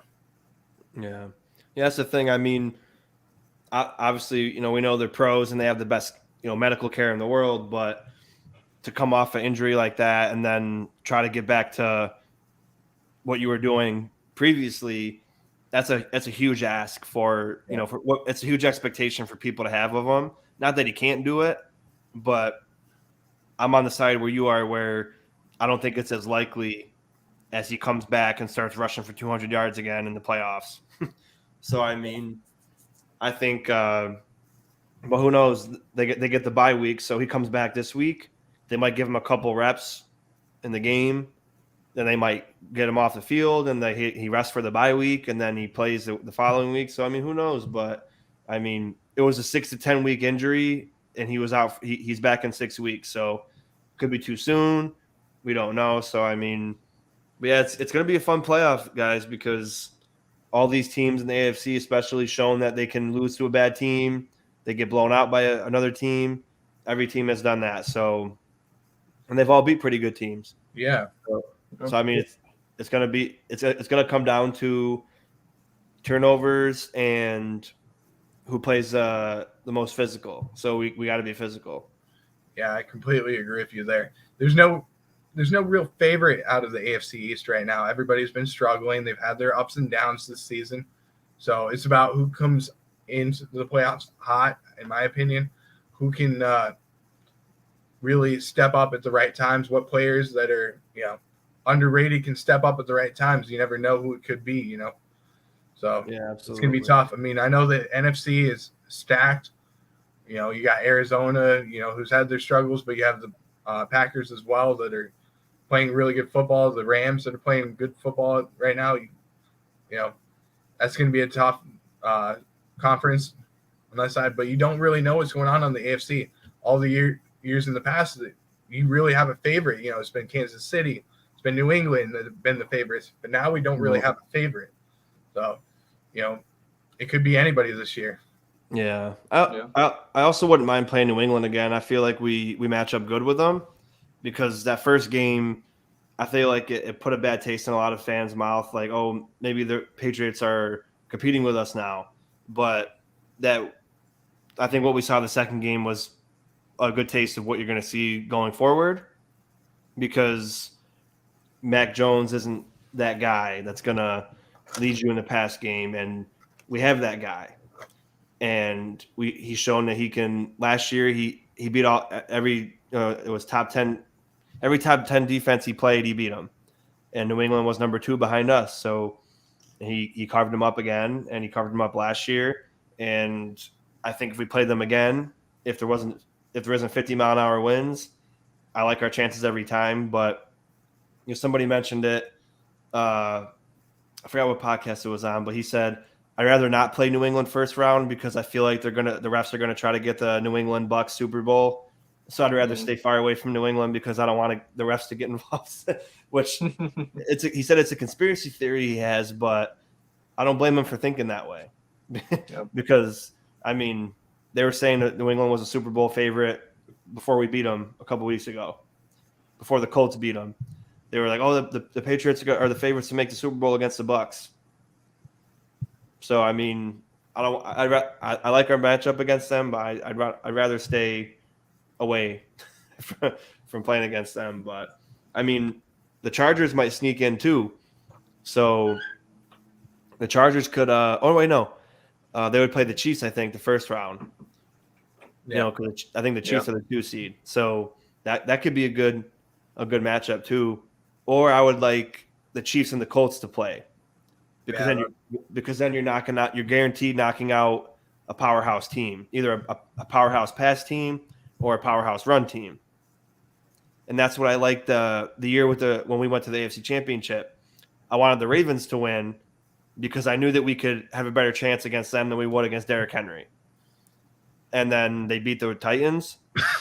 And then because the year the Ravens went 14-2, we played a pretty good game against them, even with Lamar and his running ability. And I know that they're not a good pass team. And I thought, well, if we just can focus on containing Lamar, it'll be a good game. And then we won. So, I mean, it's all about you. No matter how good you are, playoffs comes down to a little bit of luck. You got to get a little bit lucky. So if we can get hot and then we make a couple big plays like we did last year and a couple teams get knocked out early, like the Colts, where you don't have to worry about Jonathan Taylor anymore, because you already got Jonathan Taylor and Derrick Henry to worry about. So, I mean, if Mahomes is knocked out or Jonathan Taylor's knocked out in the first round, hey, that's even better for us, for everybody, really. Yeah, I agree. Tony, did you have something you wanted to add? No, I think you hit the nail on the head. Yeah, do you guys want to move into draft talk a little? Yeah, I thought just a little bit. I know it's getting late, but I figured we could touch on it a little. Yeah, I'm going to step aside for just a second. If you guys want to start it off, I'm just going to get a quick sip of water real quick. I'm gonna get my sheet with my my draft board on it. So I'll be right back. Yeah, no worries.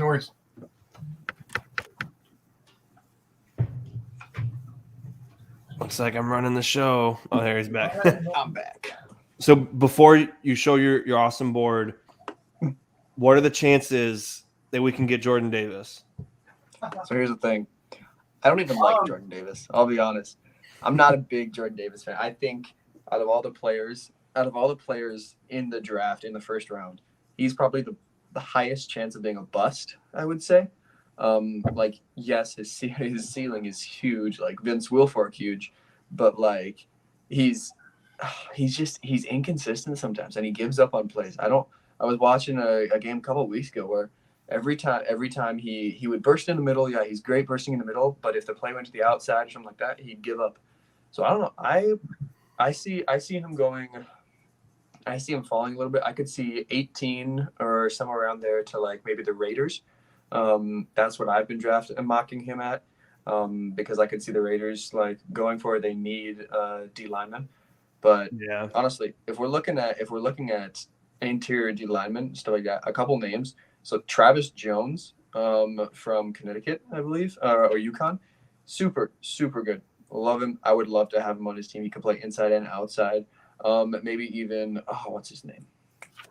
DeMarvin Leal. Keep an eye on him. That guy's gonna be a first rounder. He's super good. I like him above. I have him above Jordan Davis on my board as well. But so yeah, I don't know. There's a lot of good names when it comes to interior D line. Right. So my thing is, you mentioned how he can go inside and outside. I just want a true one tech. That's all I want. And one reason why I think Jordan Davis would work for us is because we run a rotation. So he's huge. So he gets gassed. That's probably why you see him give up on plays. But I think with our culture, with our coaching staff, you could take someone like him who may give up a little bit and, doesn't pull out of himself as much as he has there potential wise. And then you give him like 30% of the reps and you put him in on a third down pass rush. And you got a 360-pound, 6'6" guy, and you got Ed Oliver going full speed ahead, and you got Greg Rousseau, and you got Epinesa going. Like, that's just awesome to me. But I mean, like you said, at the same time, though, if we're using like, I'd want our first round draft pick to play a little more than 30% of the snaps. Like, I know, and I feel that way too. But that's just how they run it. Like Oliver should be out there way more. Rousseau should be out there way more, but they love the rotation. But yeah, if we can get a true one tech, and my question to you guys was going to be my first round pick. What I want is a D tackle, a one tech, and I want to ask what you guys want in the first round, because I know you can get pretty good guards in second, third, and fourth round. So that's why I went with because I know you said there's a few good names for D tackle, but most of them are probably going to go early. So I'd pick D tackle for me, one tech as a first round pick. I don't know what you guys think. Go ahead, Tony. Okay. I would go because I think there's two interior offensive linemen who I think are going to go in the first round. One of them who I am super, super high on, obviously, I think everyone's super high on him, but Tyler Lindenbaum from Iowa. He can play center. He can play guard. He can be both guards. He can come in there. He can be a day one starter at guard, which we desperately need. And he's got the Iowa roots, which we know that McBean loves Iowa guys. He's probably going to go top 15, top 20, though. I don't see him falling past 20, which, unfortunate. But a guy who could slip to us in the later first round, maybe Kenyon Green from Texas A&M. He played offensive tackle a little bit, I think, sophomore year. But then junior year and senior, he switched over to guard. He's been phenomenal at guard. I see him kind of like an Ike Walker type player, except for just an upgrade. So I'm big on interior offensive line for this draft. Or honestly, if we could get I would not be mad if we got receiver in this first round. Like there's some this draft class is stacked with receivers. Like obviously, I don't think McBean is gonna go receiver first round, but there is some good names. Like even second round, there's gonna be some names that, this receiver class is stacked. And we know if we don't get if Emmanuel Sanders decides to if he decides to retire, or Beasley, we let go of Beasley, or McKenzie, then there could be a spot open for one of these guys. I would love to see. Have you guys seen much of what's his name? Let me find him on my board. Yeah, Drake London from USC, the receiver, super tall, like plays like DK Metcalf. He's insane. I would love to have him, but Yeah. Yeah. For my guy, I go with a little bit of Pro Football Focus. I know that a lot of people don't like them, but my guy that I would dream to have, besides Jordan Davis, because I've touched on him. I think he could really be good in Buffalo. It depends on, if he comes in and he's hungry and he wants to play, but he could be a really good, new Ed Oliver type of player. Or he could be the Marcel Darius type of player where he doesn't really want to play. He doesn't want to make the stats. You saw that when he started wanting to leave. But my guy would be Ahmad Gardner from Cincinnati. Getting a corner, I think it would be really good. He hasn't allowed a single touchdown in his career, which is big. But he's also taken really big steps this year. He's only allowed 96 yards. So Yeah. that would be the key guy that I would love to get, because you don't know what we were just talking about. You don't know what Tre'Davious White's going to do this year or next year. He's coming in off of the ACL injury, and this Gardner could step up, could be the number 2 potentially if Levi leaves. You never know what could happen there. But I would really like to see Gardner come in and be the number 2. But again, the only thing that I would say with Gardner that a lot of people might not agree with, he hasn't had a lot of competition against some of the bigger schools as well. So you don't know if he's going to be ready for the moment right away. But he would be the player that I would love to have, just because he has really good coverage skills, and you never know. I mean, he could be a McDermott type of player. Yeah. Do you guys know how he did? Because he's Cincy. So do we know how he did against Alabama? I didn't get to watch the game. He didn't jump out to me. So when I say that, I mean he didn't get burned. Like they didn't really go towards him, and he played in the slot a little bit. I think I saw, and but he did pretty solid, I think.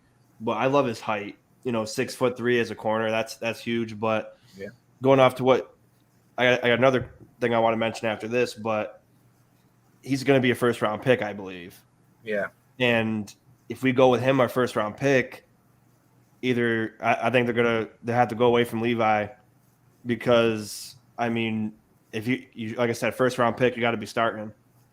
So right. I feel like it'd be Trey and Gardner, or maybe they'll try to do another 1-year deal with Wallace and then see what.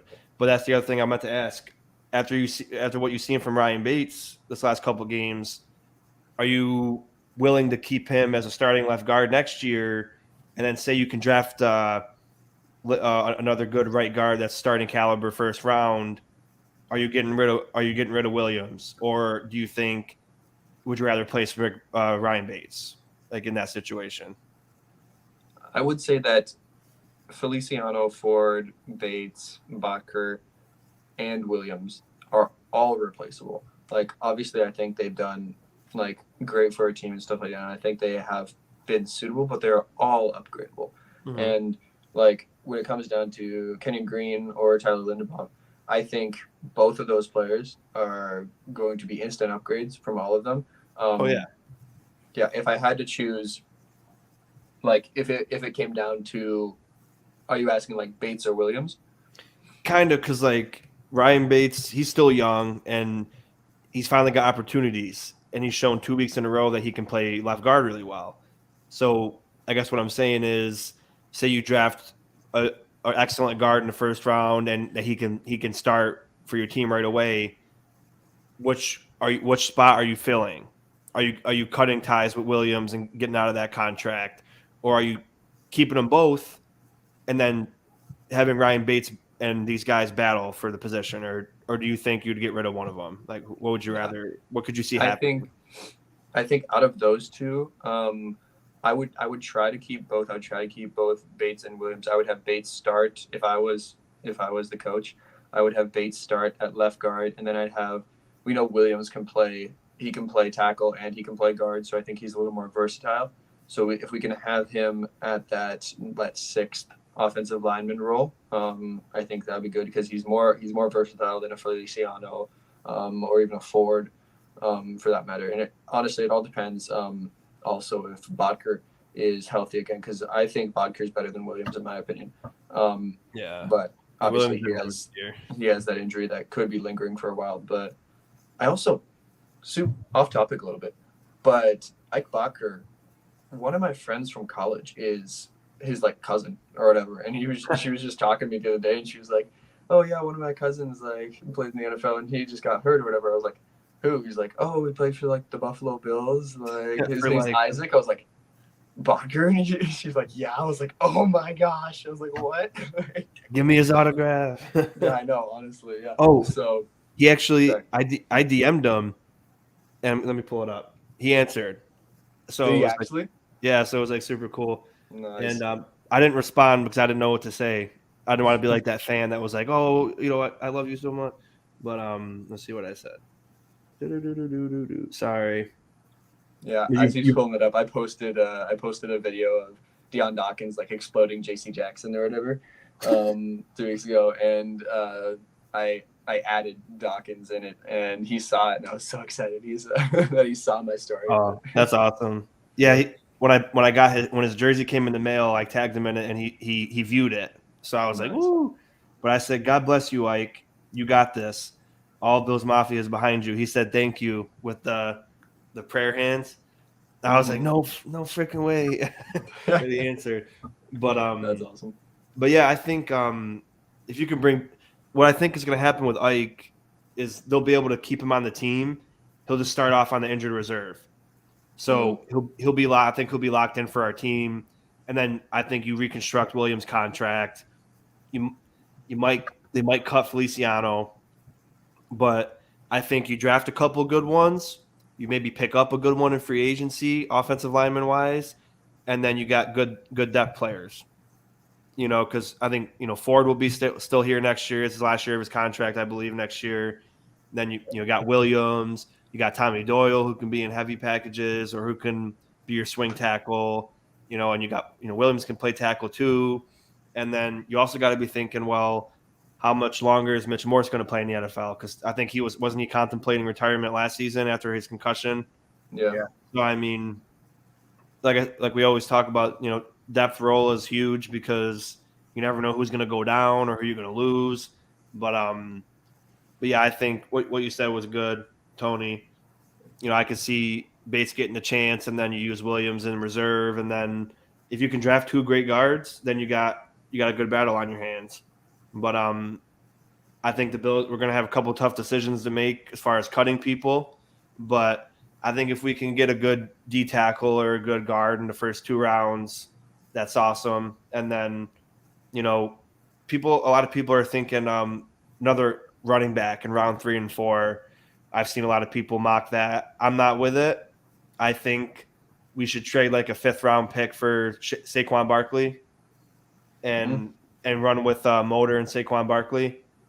And, let's go from there, because one thing I mentioned, I got a good friend. He's a Giants fan. They got Jake Fromm from us. That was a 5th round pick that we could have used that on a guard, and we wasted it. And then, you drafted Moss and Singletary back to back. Why draft another running back?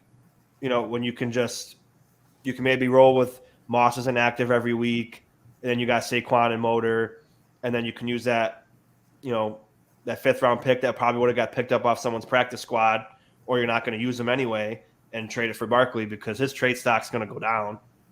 Yeah. Unless they haven't 50-year optioned him yet, have they? I don't think so. I think they picked up the 50-year option on him. Oh, did they? I think they did. But they might.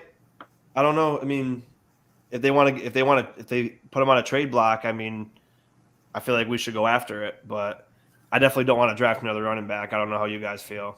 No, I don't want to draft another running back. But going back to what you said on Jake Fromm, I think this is really important. Last year, with having Jake Fromm on the team, I think it was a really good thing because, we didn't know the way that the NFL was going to be when we drafted Jake. I thought it was a really good idea to get him because, in my opinion, Matt Barkley is not going to come into the game and come in and make big highlights, and then you have a starting competition or starting job competition. He's not going to do that. He's only going to be the number 2. Yeah. Having Jake Fromm in there, I think, really pushed Josh Allen last year. And I think it also showed him some new things that he could do. I think having a young guy in there made a big difference. So I like what he did. I wish we would have made him the number 2 this year. I was kind of a little surprised when we got Mitch Trubisky because I thought Jake was going to come in and be the number 2, on the team. But I'm glad we have Mitch because now we have somebody that can come in and win us games, because I was a little hesitant on Matt Barkley just because, he has some struggles. He has doesn't have a good touchdown to interception ratio. Yeah. But that's one thing I will say about Jake. And he came in and didn't really have a shot because we had COVID and everything. He wasn't practicing with the team. He was kind of like quarantining the whole entire time. So you never know what could have been with him. But like you said, it would have been good to get a guard or potentially maybe even a defensive lineman at that time. But I don't think it was a bad choice getting Jake Fromm. No, I hear you. And I like Mitch Trubisky. I hope we bring him back next year, because the job of the backup is to replace your starter if he goes down. And Mitch Trubisky made the playoffs. He's won a lot of games, and he's not Josh Allen, but he can mimic what Josh Allen can do in a sense. He can run, he can pass, and he's smart with the ball. So, I mean, it's a good comfort to have a guy like Mitch where, Josh might be out for 3 weeks, and he could beat two out of the 3 teams. Now, when you got Jake Fromm, you might not win any of them because, granted he's on the Giants now, but the little bit he's played hasn't looked that great, but they have a very terrible offensive line. So give him time. I wish him the best, but I think Mitch is someone you want to bring back. But I think someone's going to pick him up and give him an actual contract. He'll be a starting quarterback next year. But just to have him as a safety blanket this year, I thought was awesome. Yeah, I do too. I think it's going to be there's going to be a few teams that are going to be looking at Mitch to be their starter. So let's talk about that a little bit. What teams do you think will be competing for Mitch Trubisky to be their starter? So we'll start with Tony. Yeah, I can go. I'd say 2 teams pop out right away to me, and one is Houston. It's still up in the air about Deshaun Watson, but so Mitch Trubisky could be a serviceable backup for them if Deshaun Watson does come back, but it's not looking like it comes back. And Houston needs to spend the draft picks on other places because they just have so much they need to fix.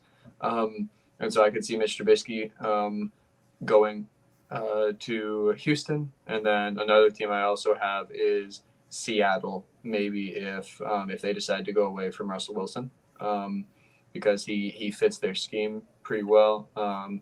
And yeah, I don't know. I think he'd do well up there. But yeah. What about you, Sean? I got the Browns and the Panthers, and I chose the Browns because I know they picked up Baker's 5th year, but bring Mitch in for a competition to try to elevate Baker or take Baker's spot, because Baker's best year was his rookie season. And I forgot who said it, but it was Carson Palmer. He said that Baker's rookie year was his ceiling. He said it in his rookie year too. He's like, I think this is his ceiling. I think this is as good as he's going to get, blah, blah, blah, whatever else he said. But I think Mitch is better than Baker. And, to see maybe what's going to happen. And if Baker beats him out, then you got Mitch as a backup. For Carolina, I know they got Sam Darnold, but Sam Darnold could be a backup. You reconstruct his contract, you sign Mitch. Mitch can come in there and you partner him with McCaffrey, and then you got, Robbie Anderson, and they draft a couple of offensive players, and then Mitch Trubisky can fit in there, because Mitch isn't. There's a big misconception with most people that Mitch was a problem in Chicago. And now we know that Nagy was always a problem. And because even what Chicago's had terrible offenses, and Mitch just still led them to playoffs. And, it's proven that Matt Nagy was the issue. And, the little bit that he's played with us, he's been pretty good. And in Chicago, he had good times too. So I could see a team like the Panthers or the Browns picking him up just to see. But I also like what you said about Houston or Seattle. I could see that happening too. Yeah, I think a few teams for me that really stand out. I would go with obviously Carolina, like we said, kind of stole that one from me. But we've heard the rumors about the Dolphins going after a quarterback. I think that could be an option there to really compete with Tua. That's one option I had, but the real sleeper I had was Washington, because you don't know if they're going to bring back Heineke. They have a really good defense there. They have some really good pieces, and they have Jarrett Patterson from Buffalo, who I like a lot. I wish we would have drafted him, but that's just me. And I think he can come in there and bring some experience and get him right back into the playoff competition. So that's just, I like that, Washington. That's a really good one. Yeah, I can't really think of any other places. I mean, it depends on where, what happens with Russell Wilson. It depends on what the Steelers want to do. That was another option I thought of, was the Steelers, just because Ben's going to be gone. But another one that I was really thinking would be the Packers, depending on what they do with Aaron Rodgers. I know their intentions are to keep him next year, but it depends on what Aaron Rodgers wants to do. If he wants to play somewhere else, potentially maybe even going to New England, which I pray to God that doesn't happen. I mean, I have heard rumors. There's been a lot of rumors that he might be heading to New England. But, yeah, I mean, I could see him going to the Packers and backing up Jordan Love, maybe even bringing in some hot competition for him. So, yeah, it stinks because, like I said, I'd love to keep him as a backup, but he's a starting quarterback in this league, so I'm just going to assume that he's going to be gone. But, I mean, who knows? Maybe nobody will pick him up, and then we could re-sign him to didn't Matt Barkley have like a 3-year deal with us? Yeah, at the beginning. But I mean, he's always been a career backup, so maybe that's why. But, I mean, it would be awesome to keep him. But we just rattled off like 9 teams that are in need of a quarterback, so I don't see him being on our team next year. But also Denver too. We haven't even mentioned Denver. Yeah, Denver as well. And then another team we haven't even mentioned. We don't know what's going to happen with Matt Ryan, if he's going to keep playing. You never know. Something could happen there. I know they're in a rebuilding area, so you never know. They could move Matt Ryan. That's another option there. And the draft class for quarterbacks isn't very deep either. So that's what I'm looking for him. Yeah.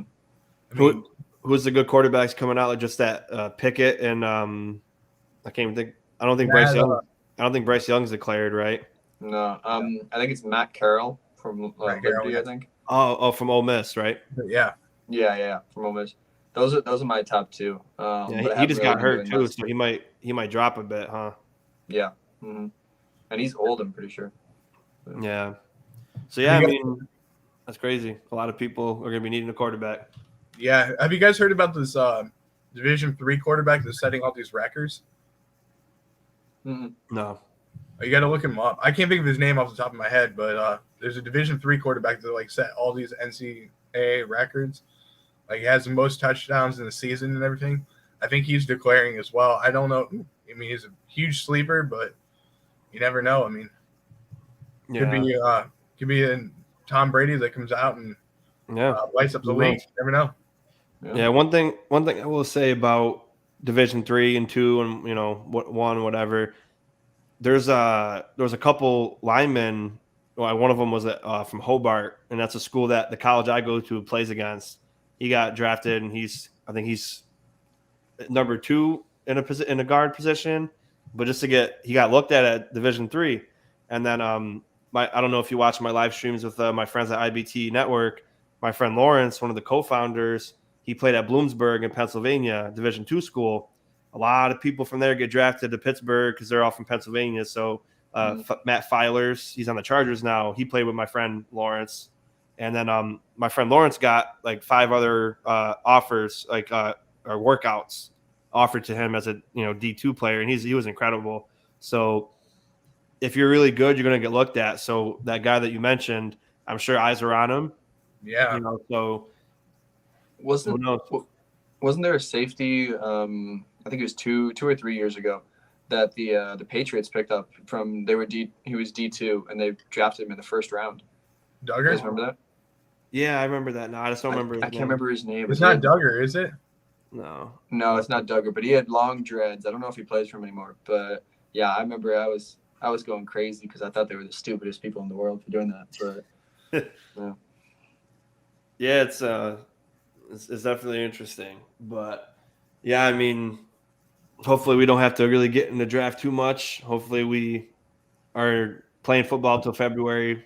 When's the Super Bowl? The 7th?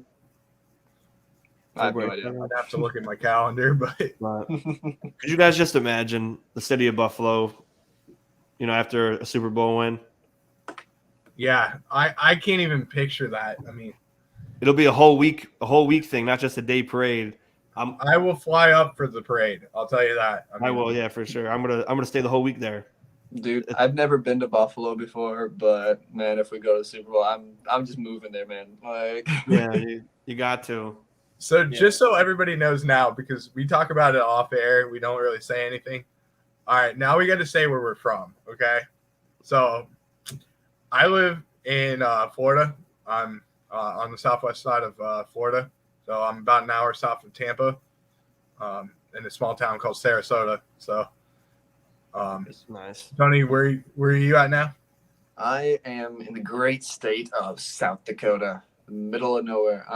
No, I live in Sioux Falls, South Dakota, which is so this is South Dakota. It's like we're right at the bottom. So about as far away from Mount Rushmore as you can get. So no, I can't see Mount Rushmore from my house. But yeah, live in South Dakota.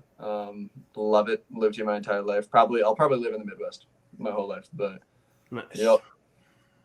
And my dad's from Buffalo, so that's how I got in with the Bills. But he's a Packers fan, so. But well, I'm from Utica, New York. It's about 3 hours from Buffalo, and I've only been to like if you want to count the preseason game, but 3 Buffalo Bills games my whole life, and part of it was because when I was old enough to drive when I was an adult, I was in the Army and I was stationed in Virginia next to Washington, D.C. So didn't get to go to Bills games, and I had to go to Buffalo Wild Wings to watch the Bills games because I didn't have the cable for the Bills games. So yeah, I love B-dubs, man. They got good wings. And they had the fried pickles and the cheese curds. So I get the fried pickles, the cheese curds, and the mild boneless wings. And I loved it. Doesn't beat Buffalo wings, but anyway, so now that I'm back home, obviously I'm not the richest person ever, so I can't go to games all the time, but I'd like to go to at least one a year. I went to the Texans one this year. We talked about it off air, and it was raining the whole time, but it was super fun. So if you guys want to come down next year, we can go to a game together. I think that would be sick. But yeah, I mean, I told my wife one day, I was like, let's just live in Buffalo for 1 year. I want to get season tickets for 1 year because she doesn't like upstate, or she likes warm weather. She's from Brazil, so she likes big cities, warm weather. So when we were in Virginia, she loved it. Now we're upstate New York. Utica's it's a city, but it's kind of a smaller city.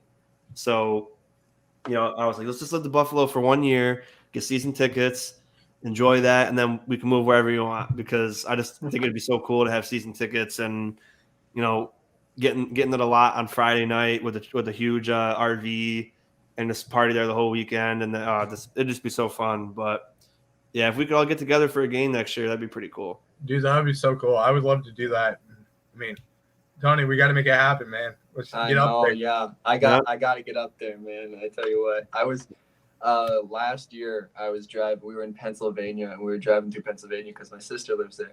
We were like an hour from Buffalo, and I was like, we just need to stop. I just need to see the stadium. Like that's all I want. But they didn't stop, and so yeah, we need to go there. But, Yeah.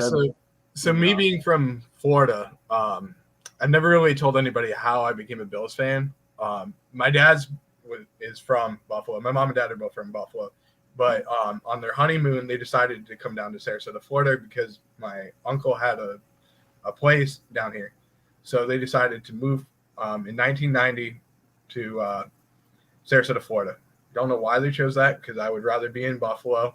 But I mean, they decided to move down here. I respect them. But I became a Bills fan when I was about 2 years old. My dad decided to take me on a trip to Buffalo, and we got off the plane, and he said, the first place we're going to go to is Ralph Wilson Stadium. So he said, we have to go there. So he took us, my brother and I, on a trip to Ralph Wilson Stadium, and right outside of Ralph Wilson Stadium, he held my brother and I up, one in one hand, one in the other, and dedicated us as Bills fans. Held us up like Kunta Kinte and the Lion King scene. You see it all the time. I mean, he did that. I mean, I was held up there, and he goes, you are now a Bills fan. So I became a Bills fan. And he smashed you through tables. Yeah. He smashed me through the table right then and there. So I'm a Bills fan for life now just because of that. So that felt great. But I have a lot of family up there. I have family in all the way from Lancaster, Batavia, Canandaigua, Penn Yan. My dad was born in Penn Yan, so I have a ton of family up there. My dad's one of 9 children, so I don't know. Wow. He's the only one that left New York, but it's nice to go back there. I go back about 3 times a year just to see everybody. So one thing I do want to say, because she watches all of my lives, this is really hard for me to even say on the air, but my aunt today just got diagnosed with COVID. So because she watches every episode, and I told her, I wasn't sure if I wanted to bring it up on the air, but I wanted to wish my aunt the best in getting back to normal. I know it's really hard for her, but my thoughts and prayers are with you, and I hope to see you soon. I love you so much, and just if you need anything, just let us know. Absolutely. Get better soon. You're going to get through this. Yeah. For Thank you for watching all of us too. We really appreciate everything. We do this to hopefully make everybody enjoy it too, and everybody happy. So if you're watching this, hopefully it makes you smile. Yeah. Every single time she's like, hey, you could have said this, you could have said that, she's like, fix your posture, it doesn't matter what it is. She gives me some type of advice. She's like, stand up straight, man. You're not standing up straight. Well, you should bring her on sometime then. Yeah, we should. I mean, she would love it. Special guest appearance. Yeah, she would love it, but she doesn't know a lot about football, but she knows how to get in my head. So that's her favorite thing to do. She loves to get in my head, and she's like, you need to talk a little louder. You need to do this. You need to do that. You need to stop letting Sean talk as much and let Tony talk a little more. That's what she tells me all the time. But guys, it's been a pleasure having you on the air. It really has. I mean, I appreciate Sean. I mean, you've been helping me along from the beginning. It's been great seeing your channel grow. I'm so happy for you. Tony, it's always great having you on here, and we need to collaborate more, do some more content. And I'm so glad that we were able to do this. I know our schedules are so tough, especially with the holidays coming around. Sean, you have a kid, and Tony, you're back in school. So I wish you, Tony, the best this year, this semester. Get back in there, hit the books hard. And are you a senior now or no? No, I'm actually a sophomore. Sophomore? Oh, geez. Yeah. I don't know why I thought you were a senior. I've got a while left. Yeah, so get back in there. I know you're probably almost done with your gen ed classes, so hopefully you start your major soon, and you get straight A's. That's my goal for you. So straight A's. We'll see. You can do it. Yeah, you can do it. And Sean, it's been a pleasure. I appreciate you having me. Oh yeah, I mean, ever since I met you guys here, through the content world, it's been awesome. we're always doing stuff together. Plenty more to come. And I always look forward to our live streams together. And we got to get on Tony's Instagram soon if he wants us to, or if he'd rather just do these. But we can always do these and to go live on Tony's Instagram. We got draft stuff coming in the off season, and Tony's going to be bringing it, during the season already. And, again, you guys have helped me in my channel. You got, I think my first live ever was with Tony. So, I remember being super nervous to do my first live. So, doing it with Tony, it made it easy. And, we made a friendship, and now we're going to keep bringing content, and like I said, you guys have helped me more than you know. And, I hope I can help you guys the same way. So let's do this, try to do this again next week if everybody can. And, I appreciate you bringing me on, Brett, and good luck with the new Go Bills podcast. And I let everybody know on Twitter and Instagram to come check you out. So, and, of course, you guys, hopefully you guys can grow your channels too. So hopefully everybody made an appearance. I can't tell if they're doing it or not because you got the numbers on your screen. I don't know how many people were here, but yeah, it's been a few coming in. Got a couple of people that somebody keeps writing the same message on here. There's two things that say Vark Tech. I'm not really sure what that means, but just delete them. It's probably hackers. Yeah, I don't want to touch them, but one's Vilma. It might be Jonathan Vilma. Just his maybe hacked account, but you never know. But it was awesome. Thank you for bringing me on. We got to do this again soon. Yeah, definitely, Sean. Thank you again because it's been great having you on. You were in my first one that we did of these. Tony, you're on there as well, so I appreciate you guys coming on. It's been a blast. So, Sean, I'm going to let you take the floor. Talk a little bit more about your channel and where you're on social media, where they can find you. All right. So YouTube is Red, White, and Bills. Come check out my content. If you like it, shoot me a subscribe, like the video, share them out to everyone you know.